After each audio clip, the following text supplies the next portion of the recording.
എടോ, താനിവളെ ആദ്യം കാണുകയാണ് അല്ലേ? ഗോവിന്ദൻ കണിയാർ ഹേമലതയെ സൂക്ഷിച്ചു നോക്കുന്നത് കണ്ടപ്പോൾ ഭദ്രൻകാരനവർ തിരക്കി. കണിയാർ അവളിൽ നിന്നും ദൃഷ്ടികൾ പിൻവലിക്കാതെ തലയാട്ടി. അതെങ്ങനെയാ? വിവാഹത്തിന്റെ മുഹൂർത്തവും മറ്റും കുറിച്ചു തന്നതിന് ശേഷം താൻ അങ്ങ് പോയില്ലേ? എടോ, ഇത് വിജയന്റെ ഭാര്യയാണ് ഹേമലത. അവൾ അയാളെ നോക്കി ഒന്ന് ചിരിച്ചു. പക്ഷേ കണിയാർക്ക് ചിരിക്കാൻ കഴിഞ്ഞില്ല. ആ മുഖം വിളറുകയാണ് ചെയ്തത്. പെട്ടെന്ന് കണിയാർ സംഭാരപാത്രം ചുണ്ടോട് ചേർത്തു. ഓടിത്തളർന്നവന്റെ പരവശഭാവത്തിലാണ് സംഭാരം അകത്താക്കിയത്. അയാള് വല്ലാതെ കിതയ്ക്കുന്നുണ്ടായിരുന്നു. ശരീരം വിയർക്കാൻ തുടങ്ങിയിരുന്നു. ഇനിയും വേണോ? അവൾ തിരക്കി. വേണ്ട വേണ്ട, കണിയാർ ധൃതിയിൽ പറഞ്ഞു. അവൾ പാത്രം വാങ്ങി താളാത്മകമായി തിരിഞ്ഞു നടന്നു. കണിയാർ അവളുടെ കാൽക്കലേക്ക് നോക്കി. പാദങ്ങൾ തറയിൽ തൊടുന്നുണ്ടോ? ഇനിയിപ്പോ പ്രശ്നം വെക്കേണ്ട കാര്യമേ ഇല്ലെന്ന് വിളിച്ചു പറയണമെന്ന് തോന്നി കണിയാർക്ക്. അല്ലാതെ തന്നെ എല്ലാം വ്യക്തമാവുകയാണ്. ജാതകവശാൽ ഈ കുട്ടിക്ക് താൻ യാതൊരു ദോഷവും കണ്ടില്ലല്ലോ. എന്നിട്ടും എന്തേ ഇങ്ങനെ? അതറിയണമെങ്കിൽ പ്രശ്നം വെക്കണം. ഏതായാലും ഇവിടെ സംഭവിക്കുന്ന ദുരന്തങ്ങളുടെ ഒരു കാരണം താൻ കണ്ടെത്തി കഴിഞ്ഞു. തൽക്കാലം അത് പുറത്തു പറയണ്ട എന്നാണ് കണിയാർ തീർച്ചയാക്കിയത്. കാരണം അത്ര വേഗത്തിൽ താൻ പറയുന്ന കാര്യങ്ങൾ വിശ്വസിക്കുവാൻ ഈ തറവാട്ടിലുള്ളവർക്ക് കഴിഞ്ഞൊന്നു വരില്ല. അതുതന്നെ എല്ലാവരും കേൾക്കെ ഉറക്കെ പറയാവുന്ന കാര്യവുമല്ലത്. ഭദ്രൻകാരനവരോട് രഹസ്യമായി പറയണം, എങ്കിലേ പ്രതിവിധി ഉണ്ടാക്കാൻ നോക്കൂ. പക്ഷേ ഇന്നിപ്പോ എല്ലാവരുടെയും മുന്നിൽ വെച്ച് താൻ പ്രശ്നം നടത്തിയേ മതിയാകൂ. അല്ലെങ്കിൽ അതും കൂടുതൽ സംശയത്തിനിട നൽകും. പ്രശ്നത്തിൽ തെളിയുന്ന കാര്യങ്ങൾ ഒരു പരിധിക്ക് അപ്പുറം പുറത്തു പറയാതിരുന്നാൽ മതിയെന്ന് കണിയാർ തീരുമാനിച്ചു. അകത്തെ മുറിയിലേക്ക് കടക്കും മുമ്പ് ഒരിക്കൽ കൂടി ഹേമലത ഒന്ന് തിരിഞ്ഞു നോക്കി. കണിയാർ അത് കണ്ടു. മനസ്സിൽ ചിരിച്ചു. അവൾക്ക് തന്നെ ഭയമായിരിക്കുന്നു. അല്പം കഴിഞ്ഞപ്പോൾ കണിയാർക്ക് വയറ്റിൽ വേദനയായി തുടങ്ങി. ഉടനെ കക്കൂസിൽ പോയേ പറ്റൂ. ഗോവിന്ദൻ കണിയാർ ചാടി എണീറ്റു. എന്തു പറ്റിയോടോ? അടിയൻ ഉടനെ ഇങ്ങെത്താം. അതും പറഞ്ഞ് കവടി സഞ്ചി അവിടെ വെച്ചതിന് ശേഷം ധൃതിയിൽ കണിയാർ ഗേറ്റ് കടന്നുപോയി. വെയിലിറങ്ങി. എന്നിട്ടും കണിയാർ മടങ്ങി വന്നില്ല. ഭദ്രൻകാരനവർ അസ്വസ്ഥനായി. അയാൾ ചാർങ്ങധരനെ കണിയാരുടെ വീട്ടിലേക്ക് അയച്ചു. അപ്പോഴാണ് അറിയുന്നത് കണിയാർ വയറിളക്കം മൂലം ആശുപത്രിയിൽ അഡ്മിറ്റായെന്ന്. ഛേ, എല്ലാത്തിനും വിഘ്നങ്ങളാണല്ലോ. കാരണവർ എണീറ്റ് അകത്തേക്ക് പോയി. തറവാട്ടിലെ അംഗങ്ങൾക്കെല്ലാം നിരാശയായി. ഒരാൾ മാത്രം അപ്പോഴും മനസ്സിൽ ചിരിക്കുകയായിരുന്നു, ഹേമലത. രാത്രിയിൽ ഭദ്രൻകാരനവർ ഒരു സ്വപ്നം കണ്ടു. വിചിത്രമായ സ്വപ്നം. താൻ കട്ടിലിൽ കിടക്കുന്നു. അപ്പോൾ തുറന്നു കിടന്നിരുന്ന ജനാലയിലൂടെ ശക്തമായ കാറ്റ് അകത്തേക്ക് അടിച്ചു വരികയാണ്. കാറ്റിൽ എന്തോ പറന്നു വരുന്നത് പോലെ തോന്നി. എന്താണത്? ഒരു കെട്ട് തലമുടിയോ? 1000 കരങ്ങളുള്ള ഒരു നീരാളിയെപ്പോലെ മുടിയിഴകൾ കാറ്റിലിളകുന്നു, പുളയുന്നു. ഒപ്പം കത്തിക്കരിയുന്ന മുടിയുടെ വല്ലാത്തൊരു ഗന്ധം മുറിയാകെ നിറയുന്നു. അതിനിടെ 2 തിളങ്ങുന്ന കണ്ണുകൾ. കണ്ണുകൾക്കപ്പുറത്ത് ഒരു മുഖം തെളിഞ്ഞു. സ്ത്രീയുടെ മുഖം. കാരണവർ തുറച്ചു നോക്കി. വാസന്തി. കാരണവർക്ക് എന്തോ ചോദിക്കണമെന്ന് തോന്നി. പക്ഷേ കഴിഞ്ഞില്ല. നാവ് ബന്ധിക്കപ്പെട്ടതുപോലെ. അപ്പോൾ വാസന്തി വല്ലാതെയൊന്ന് ചിരിച്ചു.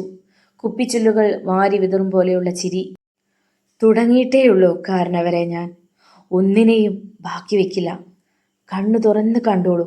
ഏറ്റവും അവസാനമേ തന്നെ ഞാൻ കൊല്ലുകയുള്ളൂ. എല്ലാം കാണണം നീ. വേദനിക്കണം. മക്കൾ നഷ്ടപ്പെടുന്ന അച്ഛൻ്റെ വേദന നീ നല്ലവണ്ണം അറിയണം. ആ മുടിയിഴകൾ കാരണവരുടെ മുഖത്ത് സ്പർശിച്ചു. സർപ്പങ്ങളെപ്പോലെ കഴുത്തിൽ ഇഴഞ്ഞു. കാരണവർക്ക് ഒന്നുറക്കെ അലറി കരയണമെന്നുണ്ടായിരുന്നു. കഴിഞ്ഞില്ല. അയാൾ ഞെട്ടി ഉണർന്നു. മുന്നിൽ ഇരുട്ട് മാത്രം. തൊട്ടരികിൽ പരതി നോക്കി. വിജയലക്ഷ്മി അമ്മയുടെ ശരീരത്ത് കൈകൾ സ്പർശിച്ചു. ഒന്നും അറിയാതെ സുഖമായി ഉറങ്ങിക്കിടക്കുകയാണ് ആ സ്ത്രീ. കാരണവരെ വിയർപ്പിൽ കുളിച്ചിരുന്നു. വല്ലാതെ കിതയ്ക്കുന്നുണ്ടായിരുന്നു. തൊണ്ടയിലെ ജലം വറ്റി വരണ്ടിരുന്നു. ഒരു കുടം വെള്ളം കുടിക്കാനുള്ള ദാഹം. പക്ഷേ എണീക്കാനാവുന്നില്ല. വിജയലക്ഷ്മിയെ വിളിച്ചുണർത്തി വെള്ളം കൊണ്ടുവന്ന് തരാനും പറയാൻ കഴിയുന്നില്ല. കണ്ടത് സ്വപ്നമാണോ എന്ന് പിന്നെയും ശങ്ക. കഴുത്തിൽ തടവി നോക്കി. അവിടെ മുടിയിഴകൾ ചുറ്റിപ്പിടിച്ചിരിപ്പുണ്ടോ? മുറിയിലെ വായുവിന് കരിഞ്ഞ മുടിയുടെ ഗന്ധമുണ്ടോ? ഉണ്ടെന്ന് ഭദ്രൻകാരനവർക്ക് തോന്നി. എന്താണ് ഇപ്പോൾ ഇങ്ങനെയൊരു സ്വപ്നം കാണുവാൻ കാരണം? ഒരുപക്ഷെ ഇനി ഇവിടെ നടക്കുന്ന ദുരന്തങ്ങൾക്കൊക്കെ കാരണം അവളാണോ? ഛേ, താൻ എന്തൊക്കെയാണ് ഈ ചിന്തിച്ചു കൂട്ടുന്നത്? വാസന്തി എങ്ങനെ വരുവാൻ? എന്തായാലും ശേഷിച്ച രാത്രിയിൽ ഭദ്രൻകാരനവർക്ക് അല്പം പോലും ഉറങ്ങുവാൻ കഴിഞ്ഞില്ല. കണ്ണടയ്ക്കുമ്പോൾ ആ മുഖം തെളിഞ്ഞു വരികയായി. വാസന്തിയുടെ മുഖം. അത് അയാളെ ഞെട്ടിച്ചു. അടുത്ത പ്രഭാതമായപ്പോഴേക്കും ഗോവിന്ദൻ കണിയാരുടെ വയറിളക്കത്തിന് ശമനമുണ്ടായി. രാവിലെ റൗണ്ട്സിനെത്തിയ ഡോക്ടർ പറഞ്ഞു, വേണമെങ്കിൽ ഇന്ന് ഉച്ച കഴിഞ്ഞ് നിങ്ങൾക്ക് മടങ്ങാം. കണിയാർ തളർച്ചയോടെ തലയാട്ടി. അപ്പോഴും അയാൾക്ക് നേരിയ തോതിൽ വയറ്റിൽ വേദനയുണ്ടായിരുന്നു. അയാളുടെ ഭാര്യ ചൂടുകഞ്ഞി വായിലേക്ക് കോരി ഒഴിച്ചു കൊടുത്തു. കണിയാർക്ക് മനം പുരട്ടിലുണ്ടായി. തനിക്ക് ഈ വയറിളക്കം എങ്ങനെ ഉണ്ടായി എന്ന് അത്ഭുതപ്പെടുകയായിരുന്നു കണിയാർ. നീലേറ്റുപുറം തറവാട്ടിലെ ആ പുതിയ മരുമകൾ കൊണ്ടുവന്ന സംഭാരം കഴിച്ചതിന് ശേഷമാണ് എല്ലാം ഉണ്ടായതെന്ന് ഒരു നടുക്കത്തോടെ കണിയാർ ഓർത്തു. ഇനി അതിനുള്ളിൽ എന്തെങ്കിലും പൊടുന്നനെയാണ് അങ്ങനെയൊരു ചിന്ത കണിയാർക്കുണ്ടായത്.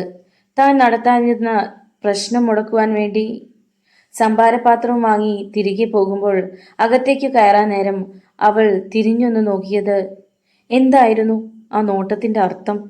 എന്തായിരുന്നു ആ മുഖത്ത് അപ്പോൾ ഉണ്ടായിരുന്ന ഭാവം? എന്താ ഇങ്ങനെ ചിന്തിക്കുന്നത്? ഭാര്യ തിരക്കിയപ്പോൾ കണിയാർ നിഷേധഭാവത്തിൽ തലയനക്കി. എങ്കിലും മനസ്സ് നിറയെ ഹേമലതയായിരുന്നു. അവളെ കണ്ടാൽ ഒരു കൊലപാതകയാണെന്ന് പറയുവാൻ ആർക്കും കഴിയില്ല. പക്ഷേ അവ്യക്തമായതെന്തോ അവളിലുണ്ട്. അതെന്താണെന്ന് അറിയണമെങ്കിൽ പ്രശ്നം വെച്ചേ മതിയാകൂ. പറ്റിയാൽ ഇവിടെ നിന്നിറങ്ങി താൻ പോകുന്നതും അങ്ങോട്ട് തന്നെ. തൻ്റെ കവിടസഞ്ചി അവിടെ തന്നെ ഉണ്ട് താനും. അയാൾ അങ്ങനെ ചിന്തിച്ച അവസരത്തിൽ ഒരു പല്ലി ചിലച്ചു. കണിയാർ അമർത്തിയൊന്ന് മൂളി. ഇതെന്താ ഇദ്ദേഹത്തിന് ഇത് എന്തു പറ്റി? കണിയാട്ടി ഭർത്താവിനെ തുറച്ചു നോക്കി. അപ്പോൾ അയാളുടെ മുഖത്തൊരു ചിരി വിടർന്നു. എന്തോ പിറുപിറുത്തുകൊണ്ട് ആ സ്ത്രീ പുറത്തേക്ക് പോയി. അല്പം കഴിഞ്ഞപ്പോൾ മുറിയിലേക്ക് ആരോ വരുന്നത് പോലെ തോന്നിയ ഗോവിന്ദൻ കണിയാർ തിരിഞ്ഞു നോക്കി. അല്ല, ഇതാര്? കണിയാർ അത്ഭുതത്തോടെ എണീക്കാൻ ഭാവിച്ചു. വേണ്ടടോ, കിടന്നോ. അവിടെ കിടന്നിരുന്ന ഒരു കസേരയിൽ ഇരിക്കുന്നതിനിടയിൽ ഭദ്രൻകാരനവർ പറഞ്ഞു. കണിയാരുടെ സന്തോഷത്തിന് അതിരില്ലായിരുന്നു. ഇതിപ്പോ അടിയൻ സ്വപ്നം കാണുകയല്ലെന്ന് തന്നെ കരുതാം അല്ലേ? അയാൾ പറഞ്ഞു. അങ്ങ് അടിയനെ കാണുവാൻ ഇത്രയിടം വരെ വരിക എന്നൊക്കെ പറഞ്ഞാൽ. കാരണവർ ചിരിച്ചു. എടോ, തറവാട്ടിൽ വെച്ചാണ് തനിക്ക് ഇങ്ങനൊരു അസുഖമുണ്ടായത്. അപ്പോ ഞാൻ തിരക്കാതിരുന്നാൽ പറ്റുമോ? എന്നാൽ യഥാർത്ഥത്തിൽ ഭദ്രൻകാരനവർ ഇവിടേക്കിപ്പോൾ വരാൻ കാരണം തലേ രാത്രിയിലത്തെ സ്വപ്നം തന്നെയാണ്. ആ ഒരു ഓർമ്മ തന്നെ അയാളെ നടുക്കം കൊള്ളിക്കുകയായിരുന്നു. എങ്ങനെയും കണിയാരുടെ പ്രശ്നം കഴിഞ്ഞിട്ട് പരിഹാരക്രിയ ചെയ്യാതെ തനിക്കാവില്ലെന്ന് കാരണവരുടെ മനസ്സ് മന്ത്രിക്കാൻ തുടങ്ങി. ഇന്ന് പോകാമെന്ന് ഡോക്ടർ പറഞ്ഞു. ഇന്ന് ഉച്ച തിരിഞ്ഞ്. അതെയോ? കാരണവർക്ക് സന്തോഷമായി. അപ്പോ ഇന്ന് തന്നെ ആ പ്രശ്നം അങ്ങോട്ട് നടത്തിയാലോ? അടിയനും അത് തന്നെയാണ് തീരുമാനിച്ചിരിക്കുന്നത്. ചില സൂചനകളൊക്കെ അടിയന് കിട്ടിയിട്ടുണ്ട്. അത് എത്രമാത്രം ശരിയാണെന്നും മറ്റും അറിയുന്നതിന് മാത്രം മതി ഇനി പ്രശ്നം. ഉവ്വോ, കാരണവരുടെ മുഖം സന്തോഷം കൊണ്ട് തെളിഞ്ഞു. അടിയന് അങ്ങയോട് മാത്രമായി ചിലത് പറയുവാനുണ്ട്. ഒക്കെ പ്രശ്നത്തിന് ശേഷമാകട്ടെ എന്ന് കരുതിയിരിക്കുക. കാരണവരുടെ നെറ്റി ചുളിഞ്ഞു. ഗോവിന്ദൻ കണിയാർ വിചാരിച്ചത് എന്തായാലും അത് ശരിയായിരിക്കണമെന്ന് എനിക്ക് ഉറപ്പുണ്ട്. പ്രശ്നം വരെ അതിന് കാത്തിരിക്കണോ കണിയാരെ? സൂചനകൾ എന്തൊക്കെയാണെന്ന് ഞാനും ഒന്ന് അറിഞ്ഞിരിക്കട്ടെ. അതങ്ങ് പറഞ്ഞേക്കൂ. കണിയാരുടെ മനസ്സിൽ പറയണോ വേണ്ടയോ എന്നുള്ള സംഘട്ടനം നടക്കാൻ തുടങ്ങി. വേണമെങ്കിൽ പറയാവുന്നതേയുള്ളൂ. എന്നിരുന്നാലും പ്രശ്നം നടത്താതെ പറയുക എന്ന് വെച്ചാൽ മനസ്സിലിരുന്ന് വേണ്ട എന്ന് ആരോ പറയുന്നത് പോലെ. വേണ്ട അങ്ങുന്നേ, പ്രശ്നം കഴിഞ്ഞിട്ട് മതി എല്ലാം. കാരണം കേൾക്കുന്ന കാര്യം വിശ്വസിക്കുവാൻ അങ്ങയ്ക്ക് ചിലപ്പോൾ ബുദ്ധിമുട്ടുണ്ടായേക്കാം. കാരണവർ അയാളെ തുറച്ചു നോക്കി. പിന്നെ പറഞ്ഞു, താൻ പറയുന്നത് എന്തും എനിക്ക് വിശ്വാസമാണ് കേട്ടോ. ശരിയായിരിക്കാം, എന്നാലും ഇപ്പോൾ വേണ്ട. ഒരു നേഴ്സ് അങ്ങോട്ട് വന്നു. എങ്കിൽ ഞാൻ പോട്ടെ ഗോവിന്ദ, താൻ വൈകിട്ട് വരുമല്ലോ? വരും. ഞാൻ കാർ ഇങ്ങോട്ട് അയക്കാം. അത് വേണ്ട, അടിയൻ വീട്ടിലെത്തിയിട്ട് കുളിയും മറ്റും നടത്തിയിട്ട് അങ്ങ് എത്തിക്കോളാം. ശരി, ദാ ഇത് വെച്ചോളൂ. കാരണവർ നാലായി മടക്കി കുറേ കറൻസികൾ കണിയാരുടെ കയ്യിൽ കൊടുത്തു. അയാൾക്ക് വലിയ സന്തോഷമായി. വീട്ടിലെത്തിയ കാരണവർ മക്കൾക്കെല്ലാം ഫോൺ ചെയ്തു. സന്ധ്യയ്ക്ക് മുമ്പ് എല്ലാവരും എത്തണം. 5 മണി കഴിഞ്ഞപ്പോൾ തന്നെ നീരേറ്റുപുറം തറവാട്ടിൽ എല്ലാവരും സന്നിഹിതരായി. ഇനി കണിയാർ എത്തിച്ചേരേണ്ട കാര്യമേ ഉള്ളൂ. വിജയൻ ഹേമലതയോട് പറഞ്ഞു, ഈ തറവാടിന് പൊതിഞ്ഞു നിൽക്കുന്ന ശാപം എന്താണെന്ന് ഇന്നറിയാം. അത് കേട്ടവൾ ചിരിച്ചു. എന്താ? അല്ല, ഇക്കാലത്തും ഇത്തരം വിശ്വാസങ്ങൾ വെച്ച് പുലർത്തുന്നത് ഓർത്തിട്ട് ചിരിച്ചു പോയതാ. അതിനവൻ മറുപടി പറഞ്ഞില്ല. ആ, കാണാമല്ലോ കണിയാർ എന്തൊക്കെയാണ് പറയാൻ പോകുന്നതെന്ന്. ഈ അവസരത്തിൽ സർക്കിൾ ഇൻസ്പെക്ടർ ശത്രുഘ്നൻ ഭാര്യയോട് പറയുകയായിരുന്നു, ഇവിടെ നടന്നതെല്ലാം ക്രൂരമായ കൊലപാതകങ്ങളാണ്. അതിനെക്കുറിച്ചറിയാൻ ഒരു കണിയാരെ കൊണ്ട് പ്രശ്നം വെപ്പിക്കുന്നുവെന്ന് ആരെങ്കിലും അറിഞ്ഞാൽ അതിൽ പരം ഒരു നാണക്കേട് ഉണ്ടാവാനില്ല. എങ്കിൽ പിന്നെ നിങ്ങൾ പോലീസുകാർക്ക് എന്തെങ്കിലും തെളിവുകൾ കണ്ടെത്തിക്കൂടെ? കൊലപാതകികളെ അറസ്റ്റ് ചെയ്തുകൂടെ? അതും കഴിയുന്നില്ലല്ലോ. അപ്പോൾ പിന്നെ അച്ഛൻ ചെയ്യുന്നതിന് ഒരു സാക്ഷിയായി നിന്നു കൊടുത്തേക്കുക, അത്ര തന്നെ. മോഹിനി ഭർത്താവിനെ ആശ്വസിപ്പിച്ചു. ശത്രുഘ്നൻ ഒന്ന് മൂളി. 6 മണിയായപ്പോൾ ഗോവിന്ദൻ കണിയാരെത്തി. തറവാട്ടിലെ അംഗങ്ങൾ മുഴുവൻ ഉമ്മറത്തെത്തി. ഹേമലതയെ കണ്ടപ്പോൾ കണിയാരുടെ മുഖത്തൊരു ഭാവമാറ്റം. അടിയന്റെ കവടി തന്നാൽ തുടങ്ങാമായിരുന്നു. ചമ്രം പടിഞ്ഞിരിക്കുന്നതിനിടയിൽ കണിയാർ പറഞ്ഞു. ഭദ്രൻകാരനവർ ഭാര്യയെ നോക്കി. വിജയലക്ഷ്മി അമ്മ അകത്തേക്ക് പോയി. മടങ്ങി വരാൻ ഇത്തിരി വൈകി. പരിഭ്രമത്തോടെയാണ് അവർ തിരികെ വന്നത്. കവടി സഞ്ചി അവിടെ കാണുന്നില്ല. ഞാൻ സൂക്ഷിച്ചു വെച്ചിരുന്നതാ. ഏ? ഗോവിന്ദൻ കണിയാർ ഞെട്ടി. അയാളുടെ കണ്ണുകൾ അറിയാതെ ഹേമലതയിലേക്ക് നീട്ടിച്ചെന്നു. ഹേമലതയുടെ മുഖത്ത് ഒരു മന്ദഹാസം മറിഞ്ഞിരിപ്പുണ്ടോ? ഗോവിന്ദൻ കണിയാർക്ക് അങ്ങനെ തോന്നി. കവടി കാണാത്തതിൽ അവളും ആകാംക്ഷ ഭാവിക്കുന്നുണ്ടെങ്കിലും അതിന് പിന്നിൽ പരിഹാസം നിറഞ്ഞ ഒരു മന്ദഹാസമുണ്ട്. കണ്ണുകളിൽ വിജയത്തിന്റെ ഉന്മാദഭാവം. കവടി പിന്നെ എവിടെ പോകാനാ? ഭദ്രൻകാരനവർ ശബ്ദമുയർത്തി. ഞാനത് പൂജാമുറിയിൽ സൂക്ഷിച്ചു വച്ചിരുന്നതാ. വിജയലക്ഷ്മി അമ്മയുടെ സ്വരം പതറി. എല്ലായിടത്തും ശരിക്കു നോക്കുക, കാരണവർ കൽപ്പിച്ചു. വിജയലക്ഷ്മി അമ്മ മാത്രമല്ല, സ്ത്രീകളെല്ലാം തന്നെ അകത്തേക്ക് വലിഞ്ഞു. കവടി തിരാൻ തുടങ്ങി. ഹേമലതയും അത് തിരയുകയായിരുന്നു. എന്താ കണിയാരെ ഇങ്ങനെയൊക്കെ? കാരണവർ ചിന്താഭാരത്തോടുകൂടി തിരക്കി. ആ കവടി ഇനി കിട്ടാൻ പോകുന്നില്ല അങ്ങനെ. ഏ? അതെ. മറ്റു കവടി തൻ്റെ കൈവശമുണ്ടോ? ഇല്ല. കഴിഞ്ഞ 50 വർഷങ്ങളായി അടിയൻ ഉപയോഗിച്ചുകൊണ്ടിരുന്നതാ. ആദ്യമായാണ് ഇത്തരമൊരു അനുഭവം. പിന്നെ എന്താണ് ഇനി ചെയ്യുക? നാളെ രാവിലെ അങ്ങൊന്ന് കണ്ണു തുറക്കുമ്പോൾ കാണുന്നത് കവടിയുമായി ഈ പൂമുഖത്ത് കാത്തു നിൽക്കുന്ന അടിയനെയായിരിക്കും. അത്ര വേഗമൊന്നും എന്നെ തോൽപ്പിക്കാൻ ആർക്കും കഴിയില്ല.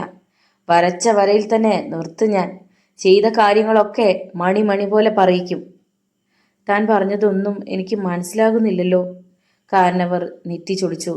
മനസ്സിലാകേണ്ടവർക്ക് മനസ്സിലായി കഴിഞ്ഞു തമ്പുരാനെ. ആദ്യ ദിവസം ഞാനിവിടെ വന്നപ്പോൾ തന്നെ അത് മനസ്സിലാക്കുകയും ചെയ്തതാണ്. താനൊന്ന് തെളിച്ചു പറയടോ. പറയാം, എല്ലാം പറയാം. പക്ഷേ തമ്പുരാൻ ഈ രാത്രി കൂടെ ക്ഷമിച്ചിരിക്കണം.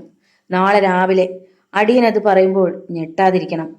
കണിയാൻ തിരിഞ്ഞ് അവിടെ നിന്നിരുന്ന പുരുഷന്മാരെ മുഴുവനും നോക്കി. നിങ്ങളോടും കൂടിയാ ഞാൻ പറയുന്നത്. കേൾക്കുമ്പോൾ ഒരുപക്ഷെ അവിശ്വസനീയമായി തോന്നിയേക്കാം. എന്നാലും വിശ്വസിച്ചേ പറ്റൂ. ഇനി അങ്ങോട്ടുള്ള ദുരന്തങ്ങൾക്ക് കടിഞ്ഞാണിടണമെങ്കിൽ.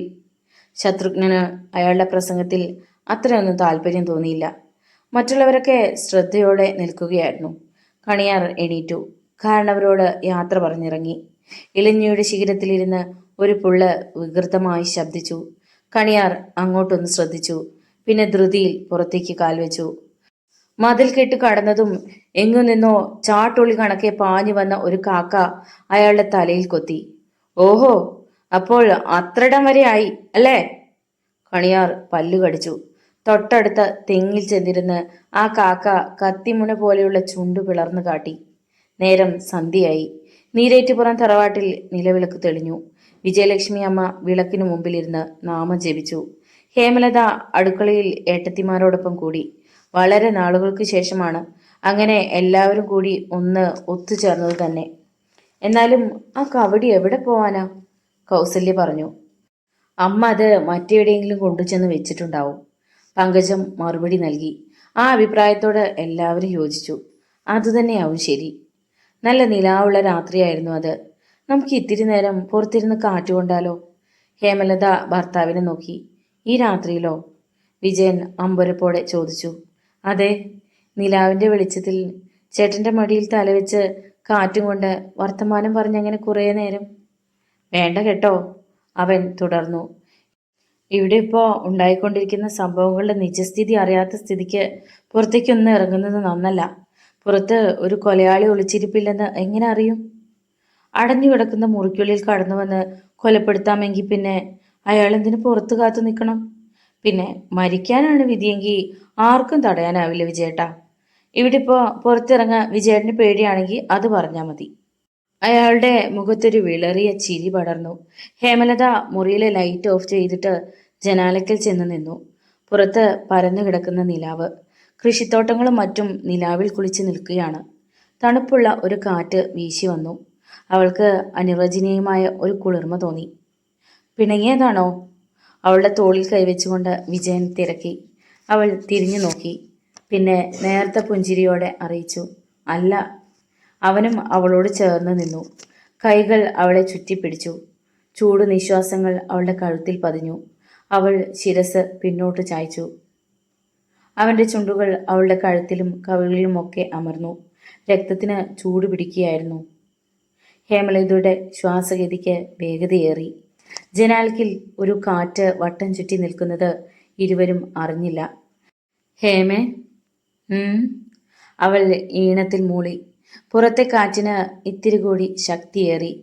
ഹേമലതയിൽ വികാരത്തിൻ്റെ പൂത്തിരികൾ കത്തുകയായിരുന്നു. വിജയൻ അവളെ തനിക്ക് അഭിമുഖമായി നിർത്തി. അവളെ തന്നിലേക്ക് അമർത്തി. ഹേമലതയ്ക്ക് പുത്തൻ അനുഭവമായിരുന്നു. ഒരു മഞ്ഞുകണം കണക്കെ കാറ്റിനനുസരിച്ച് പറന്നു പോകുന്ന അനുഭവം. ഇരുവരും മറ്റെല്ലാം വിസ്മരിച്ചു കഴിഞ്ഞിരുന്നു. പക്ഷേ പുറത്ത് രണ്ട് കണ്ണുകളിൽ ആ നേരത്ത് അഗ്നി ഇരിക്കുകയായിരുന്നു. പല്ലുകൾ ഞുറുങ്ങുകയായിരുന്നു. അപ്രതീക്ഷിതമായ ഏതോ ഒരു നിമിഷത്തിൽ ഹേമലതയുടെ കരങ്ങൾക്ക് ശക്തിയേറി വരുന്നതുപോലെ വിജയന് തോന്നി. ആദ്യം അതത്ര കാര്യമാക്കിയില്ലെങ്കിലും നേരത്തെ ഉണ്ടായിട്ടുള്ള ചില സംഭവങ്ങൾ അവൻ ഓർത്തു. അപ്പോഴേക്കും അത് സംഭവിച്ചു കഴിഞ്ഞിരുന്നു. വന്യമായൊരു കരുത്തോടെ അവൾ അവനെ കിടക്കയിലേക്ക് തള്ളിവിട്ടു. പിന്നെ ഒരാക്രമണമായിരുന്നു. വിശന്നു വലഞ്ഞ ചീറ്റപ്പുലി കണക്കെ. ഹേമേ! നിലവിളി പോലെ അവൻ്റെ ശബ്ദമുയർന്നു. പക്ഷേ അവളത് ചെവിക്കൊണ്ടില്ല. ആ മുറിയാകെ കരിഞ്ഞ മുടിയുടെ ഗന്ധം നിറഞ്ഞു. വിജയൻ ഒന്ന് ഞെട്ടി. അകലെ എവിടെയോ ഉള്ള ഒരു ഗുഹയിൽ നിന്നും രാക്ഷസീയമായ അട്ടഹാസങ്ങൾ ഒഴുകി വരുന്നത് പോലെ തോന്നി. അലറിച്ചിരിക്കുന്ന ഒരു മുഖം അവൻ്റെ മനസ്സിൽ തെളിഞ്ഞു. പിന്നെ ഒരു ഇലക്ട്രിക് ലൈറ്റ് ഓഫായതുപോലെ അവൻ്റെ മസ്തിഷ്കത്തിൽ ഇരുട്ടായി. വിജയൻ അത് കഴിഞ്ഞ് ഒന്നും അറിഞ്ഞില്ല. ക്രൂരമായൊരു സംതൃപ്തിയോടെ ഹേമലത എണീറ്റു. പുറത്തെ നിലാവിൻ്റെ വെളിച്ചം മുറിയിലേക്ക് പാളി വീഴുന്നുണ്ടായിരുന്നു. മങ്ങിയ ഇരുട്ടിൽ കിടക്കുന്ന തൻ്റെ ഭർത്താവിനെ പുച്ഛഭാവത്തിൽ ഹേമലത നോക്കി. തൻ്റെ വസ്ത്രങ്ങൾ നേരെയാക്കി അവൾ വാതിലിനടുത്തേക്ക് നടന്നു. അത് തുറക്കപ്പെട്ടു. അവൾ പുറത്തിറങ്ങി. ഒരിളം കാറ്റ് അപ്പോഴും അവൾക്ക് സംരക്ഷണ വലയം ഒരുക്കിയതുപോലെ ഒപ്പമുണ്ടായിരുന്നു. ഹേമലതയുടെ തലമുടി അഴിഞ്ഞു കിടക്കുകയാണ്. വസ്ത്രങ്ങൾ കാറ്റിൽ പാറിക്കളിക്കുന്നുണ്ട്. അവൾ നീരേറ്റുപുറം തറവാട്ടുമുറ്റത്തെത്തി. നായ്ക്കൾ കുരച്ചുകൊണ്ട് ഓടി വന്നു. അവൾ ഒന്ന് നോക്കിയ മാത്രയിൽ അവ നിലവിളിച്ചുകൊണ്ട് ഓടിപ്പോയി. നേരെ ഗേറ്റിനരികിലേക്ക് നടന്നു. ഗേറ്റിൻ്റെ താഴ് തനിയെ തുറക്കപ്പെട്ടു. അവൾ അപ്പുറം കടന്നപ്പോഴേക്കും അത് പഴയതുപോലെ ആകുകയും ചെയ്തു. മുന്നിൽ നിലാവിൽ കുളിച്ചു കിടക്കുന്ന പാത. ചിരപരിചിതയെപ്പോലെ അവൾ നടന്നു. എവിടെയോ ഒരു പട്ടി കുരച്ചു. അതേ തുടർന്ന് അനേകം പട്ടികൾ കുരയ്ക്കാൻ തുടങ്ങി. അത്താഴം കഴിച്ചു കിടന്നിട്ടും ഗോവിന്ദൻ കണിയാർക്ക് ഉറങ്ങാൻ കഴിഞ്ഞിരുന്നില്ല. 500 പറ പാടത്തിന് അക്കരെയുള്ള 10 സെന്റ് ഭൂമിയിലാണ് കണിയാരുടെ കൊച്ചു വീട് നിൽക്കുന്നത്. ഭദ്രൻകാരനവരുടെ പിതാവിൻ്റെ കാലത്തു തന്നെ കണിയാർക്ക് നൽകിയതാണ് ആ സ്ഥലം. മുറ്റം കഴിഞ്ഞാൽ പാടമാണ്. പാടത്ത് മുട്ടോളം വെള്ളമുണ്ട്. കണിയാർക്ക് മക്കൾ 7 ആണ്. 5 പെണ്ണും 2 ആണും. ഏറ്റവും ഇളയതാണ് ആൺകുട്ടികൾ. പെൺകുട്ടികളിൽ 2 ആളുടെ വിവാഹം മാത്രമേ കഴിഞ്ഞിട്ടുള്ളൂ. എങ്ങും നിറഞ്ഞ നിശബ്ദത. കണിയാർ മാത്രം പായയിൽ തിരിഞ്ഞും മറിഞ്ഞും കിടന്നു. ഉറക്കം അടുത്തേക്കെത്താൻ മടിച്ചു നിൽക്കുന്നു. മനസ്സു നിറയെ നീരേറ്റുപുറം തറവാട്ടിലുണ്ടായ സംഭവമായിരുന്നു. ഹേമലതയിലൂടെയാണ് ഈ ദുരന്തങ്ങളൊക്കെ സംഭവിക്കുന്നതെന്ന് കണിയാർ തീർത്തും വിശ്വസിക്കുന്നു. പക്ഷേ എങ്ങനെ? അതിനൊരു ഉത്തരമാണ് കണിയാർ തേടുന്നത്. ഏതായാലും ഒരു മനുഷ്യശക്തിക്ക് കഴിയുന്നതിനപ്പുറമാണ് ഓരോന്നും. തൻ്റെ ഇത്രയും കാലത്തെ ജീവിതത്തിനിടയിൽ ആദ്യമായാണ് ഇങ്ങനെ. ഒരിക്കൽ പോലും പ്രശ്നത്തിനിറങ്ങിയ താൻ പരാജയപ്പെട്ട് മടങ്ങിയിട്ടില്ല. ഇതിപ്പോൾ രണ്ടാം തവണയാണ്. സാരമില്ല, ഒന്ന് പിഴച്ചാൽ മൂന്നിൽ തീരുമെന്നാണ് പ്രമാണം. എന്തൊക്കെയായാലും ഇനി താൻ പിന്നോട്ടില്ല. നാളെ രാവിലെ തന്നെ നീരേറ്റുപുറം തറവാട്ടിലെത്തും. തറവാടിനെ ഗ്രസിച്ചിരിക്കുന്ന അപകടം എന്തെന്നുറപ്പിക്കാം. അങ്ങനെ ചിന്തിച്ച സമയത്താണ് കാറ്റ് വീശുവാൻ തുടങ്ങിയത്. വീട് കുലുങ്ങുന്നു എന്ന് പോലും അയാൾക്ക് തോന്നി. എന്തൊരു കാറ്റാ ഇത്! ആ വീട്ടിലുള്ള മറ്റാരും ഇതൊട്ട് അറിഞ്ഞുമില്ല. എവിടെയൊക്കെയോ നായ്ക്കൾ മൂങ്ങുന്നു. കണിയാരുടെ നെറ്റി ചുളിഞ്ഞു. എന്തോ അപശകുനം പോലെ വല്ലാത്തൊരു ഗന്ധം അവിടെയൊക്കെ പരന്നു. കരിയുന്ന മുടിയുടെ ഗന്ധം. കണിയാരെ, ഗോവിന്ദൻ കണിയാരെ! ആരോ പുറത്തു നിന്നും വിളിക്കുന്നു. ഒരു സ്ത്രീ ശബ്ദമാണോ? അയാൾ ശ്രദ്ധിച്ചു. വീണ്ടും അതേ ശബ്ദം. കണിയാർ എണീറ്റു. ആരോ വിളിച്ചുകൊണ്ടു പോകുന്നത് പോലെ വാതിൽക്കലെത്തി. വാതിലിൻ്റെ സാക്ഷി നീക്കി. കതക് തുറന്ന് പുറത്തേക്ക് നോക്കി. പക്ഷേ അവിടെ ആരും ഉണ്ടായിരുന്നില്ല. ഇനി തൻ്റെ തോന്നലായിരുന്നു. കാറ്റ് ഒന്ന് അടങ്ങിയിരുന്നു. ഒരിക്കൽ കൂടി അയാൾ പുറത്തേക്ക് നോക്കി. നിലാവിൻ്റെ വെളിച്ചത്തിൽ എല്ലാം വ്യക്തമാണ്. ആരുമില്ല. കണിയാർക്ക് ഒന്ന് മൂത്രമൊഴിക്കണമെന്ന് തോന്നി. മുറ്റത്തിൻ്റെ അരികിൽ ചെന്നിരുന്ന് പാടത്തേക്ക് അയാൾ മൂത്രമൊഴിച്ചു. പെട്ടെന്ന് തൻ്റെ മേൽ ഒരു നിഴൽ പതിഞ്ഞിരിക്കുന്നത് കണ്ട് അയാൾ കിടുങ്ങിപ്പോയി. തൊണ്ടയിൽ കുരുങ്ങിപ്പോയ ഒരു വിലാപത്തോടെയാണ് തിരിഞ്ഞു നോക്കിയത്. തൊട്ടരികിൽ ഒരു സ്ത്രീ. അഴിഞ്ഞുകിടക്കുന്ന തലമുടിയും ചെറുകാറ്റിൽ ഇളകുന്ന വസ്ത്രങ്ങളും. അയാളെ നോക്കി അവൾ ചിരിച്ചു. കണിയാർ വിറയ്ക്കാൻ തുടങ്ങിയിരുന്നു. വെളുപ്പിന് നല്ല മഴയായിരുന്നു. ഏതാണ്ട് 4-5 മണിക്കൂറോളം തുടർച്ചയായ മഴ. പാടങ്ങളിൽ ജലനിരപ്പ് ഉയർന്നു. തോടുകൾ കവിഞ്ഞൊഴുകി. രാവിലെ പാടത്തു പോയിട്ട് മടങ്ങി വന്ന ശാർങ്ങധരനാണ് ആ നടുക്കുന്ന വാർത്ത നീരേറ്റുപുറം തറവാട്ടിൽ എത്തിച്ചത്. ഗോവിന്ദൻ കണിയാർ മരിച്ചു. അക്ഷരാർത്ഥത്തിൽ ഞെട്ടിത്തെറിക്കുക തന്നെ ചെയ്തു ഭദ്രൻകാരനവർ. അയാളുടെ തലയ്ക്കുള്ളിൽ ഒരു കൂട്ടം കടന്നലുകൾ ഇരമ്പി. പാടത്താണ് മരിച്ചു കിടക്കുന്നത്. കാൽവഴുതി വെള്ളത്തിൽ വീണതാവും, ശാർങ്ങധരൻ വിശദീകരിച്ചു. കാരണവർ തളർന്നിരുന്നു. ഏത് നിമിഷവും കണിയാർ എത്തിച്ചേരും എന്ന് പ്രതീക്ഷിച്ചിരിക്കുമ്പോഴാണ് ഈ വാർത്ത അറിയുന്നത്. അയാൾക്ക് എന്തോ ദുസ്സൂചന തോന്നി. ഇവിടെ അരങ്ങേറുന്ന ദുരന്തങ്ങളുടെ ബാക്കിയാണോ അതെന്ന സംശയം. ഇവിടുത്തെ പ്രശ്നത്തിൽ ഇടപെട്ടതിന് ശേഷമാണല്ലോ കണിയാർക്ക് പല പ്രശ്നങ്ങളും ഉണ്ടായത്. നീരേറ്റുപുറം തറവാട്ടിൽ എല്ലാവരും ഈ വാർത്തയറിഞ്ഞു. അവരൊക്കെ നെറ്റി ചുളിക്കുകയും ചെയ്തു. ഹേമലത വിജയനെ വിളിച്ചുണർത്തിയാണ് വിവരം പറഞ്ഞത്. ചില നിമിഷങ്ങളോളം അവളുടെ മുഖത്തേക്ക് നോക്കി കിടന്നിട്ടാണ് അവൻ തിരക്കിയത്. സത്യം തന്നെയാണോ ഇത്? അതെ. പിന്നെ വിജയൻ എന്തോ ഓർത്തു കിടന്നു. തങ്ങളുടെ തറവാടിനെ രക്ഷിക്കാൻ ശ്രമിച്ചതുകൊണ്ട് തന്നെയാണ് കണിയാർക്ക് ഇങ്ങനെ സംഭവിച്ചത്. എവിടെയോ ഒരു പൊട്ടിച്ചിരി മുഴങ്ങുന്നുവോ? വിജയോന്മാദത്തിൻ്റെ ചിരി. വാസന്തി. വിവരം അറിഞ്ഞ ഉടൻ ശത്രുഘ്നൻ കുളിച്ച് യൂണിഫോം ധരിച്ചു. കാപ്പി കുടിക്കാതെ തന്നെ ജീപ്പിൽ കയറി. അത് ഗേറ്റ് കടന്നു പോയി. പാടത്തിൻ്റെ കരയിലൂടെയുള്ള ചെമ്മൺ റോഡ് വഴി പോയാൽ കണിയാരുടെ വീടിനു പിന്നിലെത്താം. മാനത്ത് അപ്പോഴും ഒരു തരം മൂടൽ തങ്ങി നിന്നിരുന്നു. സൂര്യൻ്റെ മുഖം അല്പം പോലും കണ്ടില്ല. ഗോവിന്ദൻ കണിയാരുടെ വീടിനരികിലെത്തുമ്പോൾ അവിടെ മറ്റൊരു ജീപ്പ് കിടന്നിരുന്നു. എസ്ഐയും മറ്റും എത്തിക്കഴിഞ്ഞുവെന്ന് അയാൾ മനസ്സിലാക്കി. കണിയാരുടെ വീട്ടിൽ നിന്നും അപ്പോഴും ഹൃദയം പിളരുന്ന നിലവിളികൾ ഉയരുന്നുണ്ടായിരുന്നു. സംഭവസ്ഥലത്ത് ധാരാളം ആൾക്കാർ കൂടിയിട്ടുണ്ട്. അയാൾക്ക് മുന്നിൽ ആൾക്കാർ വഴിയൊഴിഞ്ഞു കൊടുക്കുന്നു. എസ് ഐ കുട്ടപ്പൻ അറ്റൻഷനായി. സർ, എവിടെയാണ് ബോഡി കിടക്കുന്നത്? സർ, അവിടെയാണ്. അയാൾ കൈ ചൂണ്ടി. ശത്രുഘ്നൻ അങ്ങോട്ട് ചെന്നു. കണിയാരുടെ അരയ്ക്ക് മുകളിലുള്ള ഭാഗം ജലത്തിനടിയിലാണെന്ന് കണ്ടു. അയാളുടെ നെറ്റി ചൊളിഞ്ഞു. ഇതൊരു കൊലപാതകമാണെന്ന് മനസ്സ് മന്ത്രിച്ചു. സാധാരണ നിലയിൽ ഒരാൾ ഇങ്ങനെ വീണു മരിക്കുവാനുള്ള സാധ്യത തീരെയില്ല. പോരെങ്കിൽ പാടത്ത് 2 അടിയിലധികം വെള്ളം കാണില്ല. ജീവനോടെ വെള്ളത്തിൽ വീഴുകയായിരുന്നെങ്കിൽ തീർച്ചയായും രക്ഷപ്പെട്ടേനെ. സർ, ശവം ജലത്തിൽ നിന്ന് എടുത്താലോ? കുട്ടപ്പൻ തിരക്കി. ശരി. ഉടൻ തന്നെ അവിടെ നിന്നിരുന്ന ചില ചെറുപ്പക്കാരെയും കൂട്ടി പോലീസുകാർ ശവം ജലത്തിൽ നിന്ന് ഉയർത്തിയെടുത്തു. ജലത്തിനിടയിൽ നിന്നും ചെളി ഉയർന്നു വന്നു. ഗോവിന്ദൻ കണിയാരുടെ മുഖത്തും തലയിലുമെല്ലാം ചെളിയായിരുന്നു. അതിനർത്ഥം ശിരസ് ചെളിയിൽ താഴ്ന്നിരിക്കുകയായിരുന്നു എന്നല്ലേ? ശത്രുഘ്നന്റെ ചിന്തകൾക്ക് വേഗതയേറി. വളരെ ശക്തനായ ഒരാൾ കണിയാരെ ചെളിയിലേക്ക് ഉയർത്തിയെറിഞ്ഞതുപോലെയാണ് കാണപ്പെട്ടിരിക്കുന്നത്. ഒരു പോലീസ് വാഹനത്തിന്റെ സൈറൻ കേട്ടു. ഏവരും റോഡിലേക്ക് തല തിരിച്ചു. സിഗ്നൽ ലൈറ്റ് ഇട്ടുകൊണ്ടുവന്ന വെളുത്ത അംബാസിഡർ കാർ ജീപ്പുകൾക്കരികിൽ നിന്നു. അതിൽ നിന്നും SP കാർലോസ് ഇറങ്ങി. കണിയാരുടെ വീട്ടിലുള്ളവരെ മുഴുവൻ ചോദ്യം ചെയ്തെങ്കിലും ആശാവഹമായ യാതൊരു ഉത്തരവും കിട്ടിയില്ല. മൃതദേഹം പോസ്റ്റ്മോർട്ടത്തിന് അയച്ചിരിക്കുകയാണ്. സംഭവ സ്ഥലത്തു നിന്നും തെളിവുകളൊന്നും കിട്ടിയില്ല. ഇവിടെയും കൊലപാതകി വളരെ ബുദ്ധിപൂർവമാണ് കളിച്ചിരിക്കുന്നതെന്ന് കാർലോസിന് തോന്നി. കൊലയാളിയുടേതെന്ന് സംശയിക്കാൻ ഒരു വൈക്കോൽ തുരുമ്പ് പോലുമില്ല. കൊലപാതകത്തിന്റെ ഉദ്ദേശവും വ്യക്തമാകുന്നില്ല. തന്റെ വീട്ടിൽ കണിയാർ പ്രശ്നം വയ്ക്കാൻ വന്ന കാര്യവും മറ്റും CI ശത്രുഘ്നൻ കാർലോസിനോട് പറഞ്ഞതുമില്ല. കാരണം തങ്ങൾ വെറും അന്ധവിശ്വാസികളാണെന്ന് അദ്ദേഹം കരുതിയാലോ? ഈശ്വരനിലും ചെകുത്താനിലും വിശ്വാസമില്ലാത്തയാളാണ് കാർലോസ്.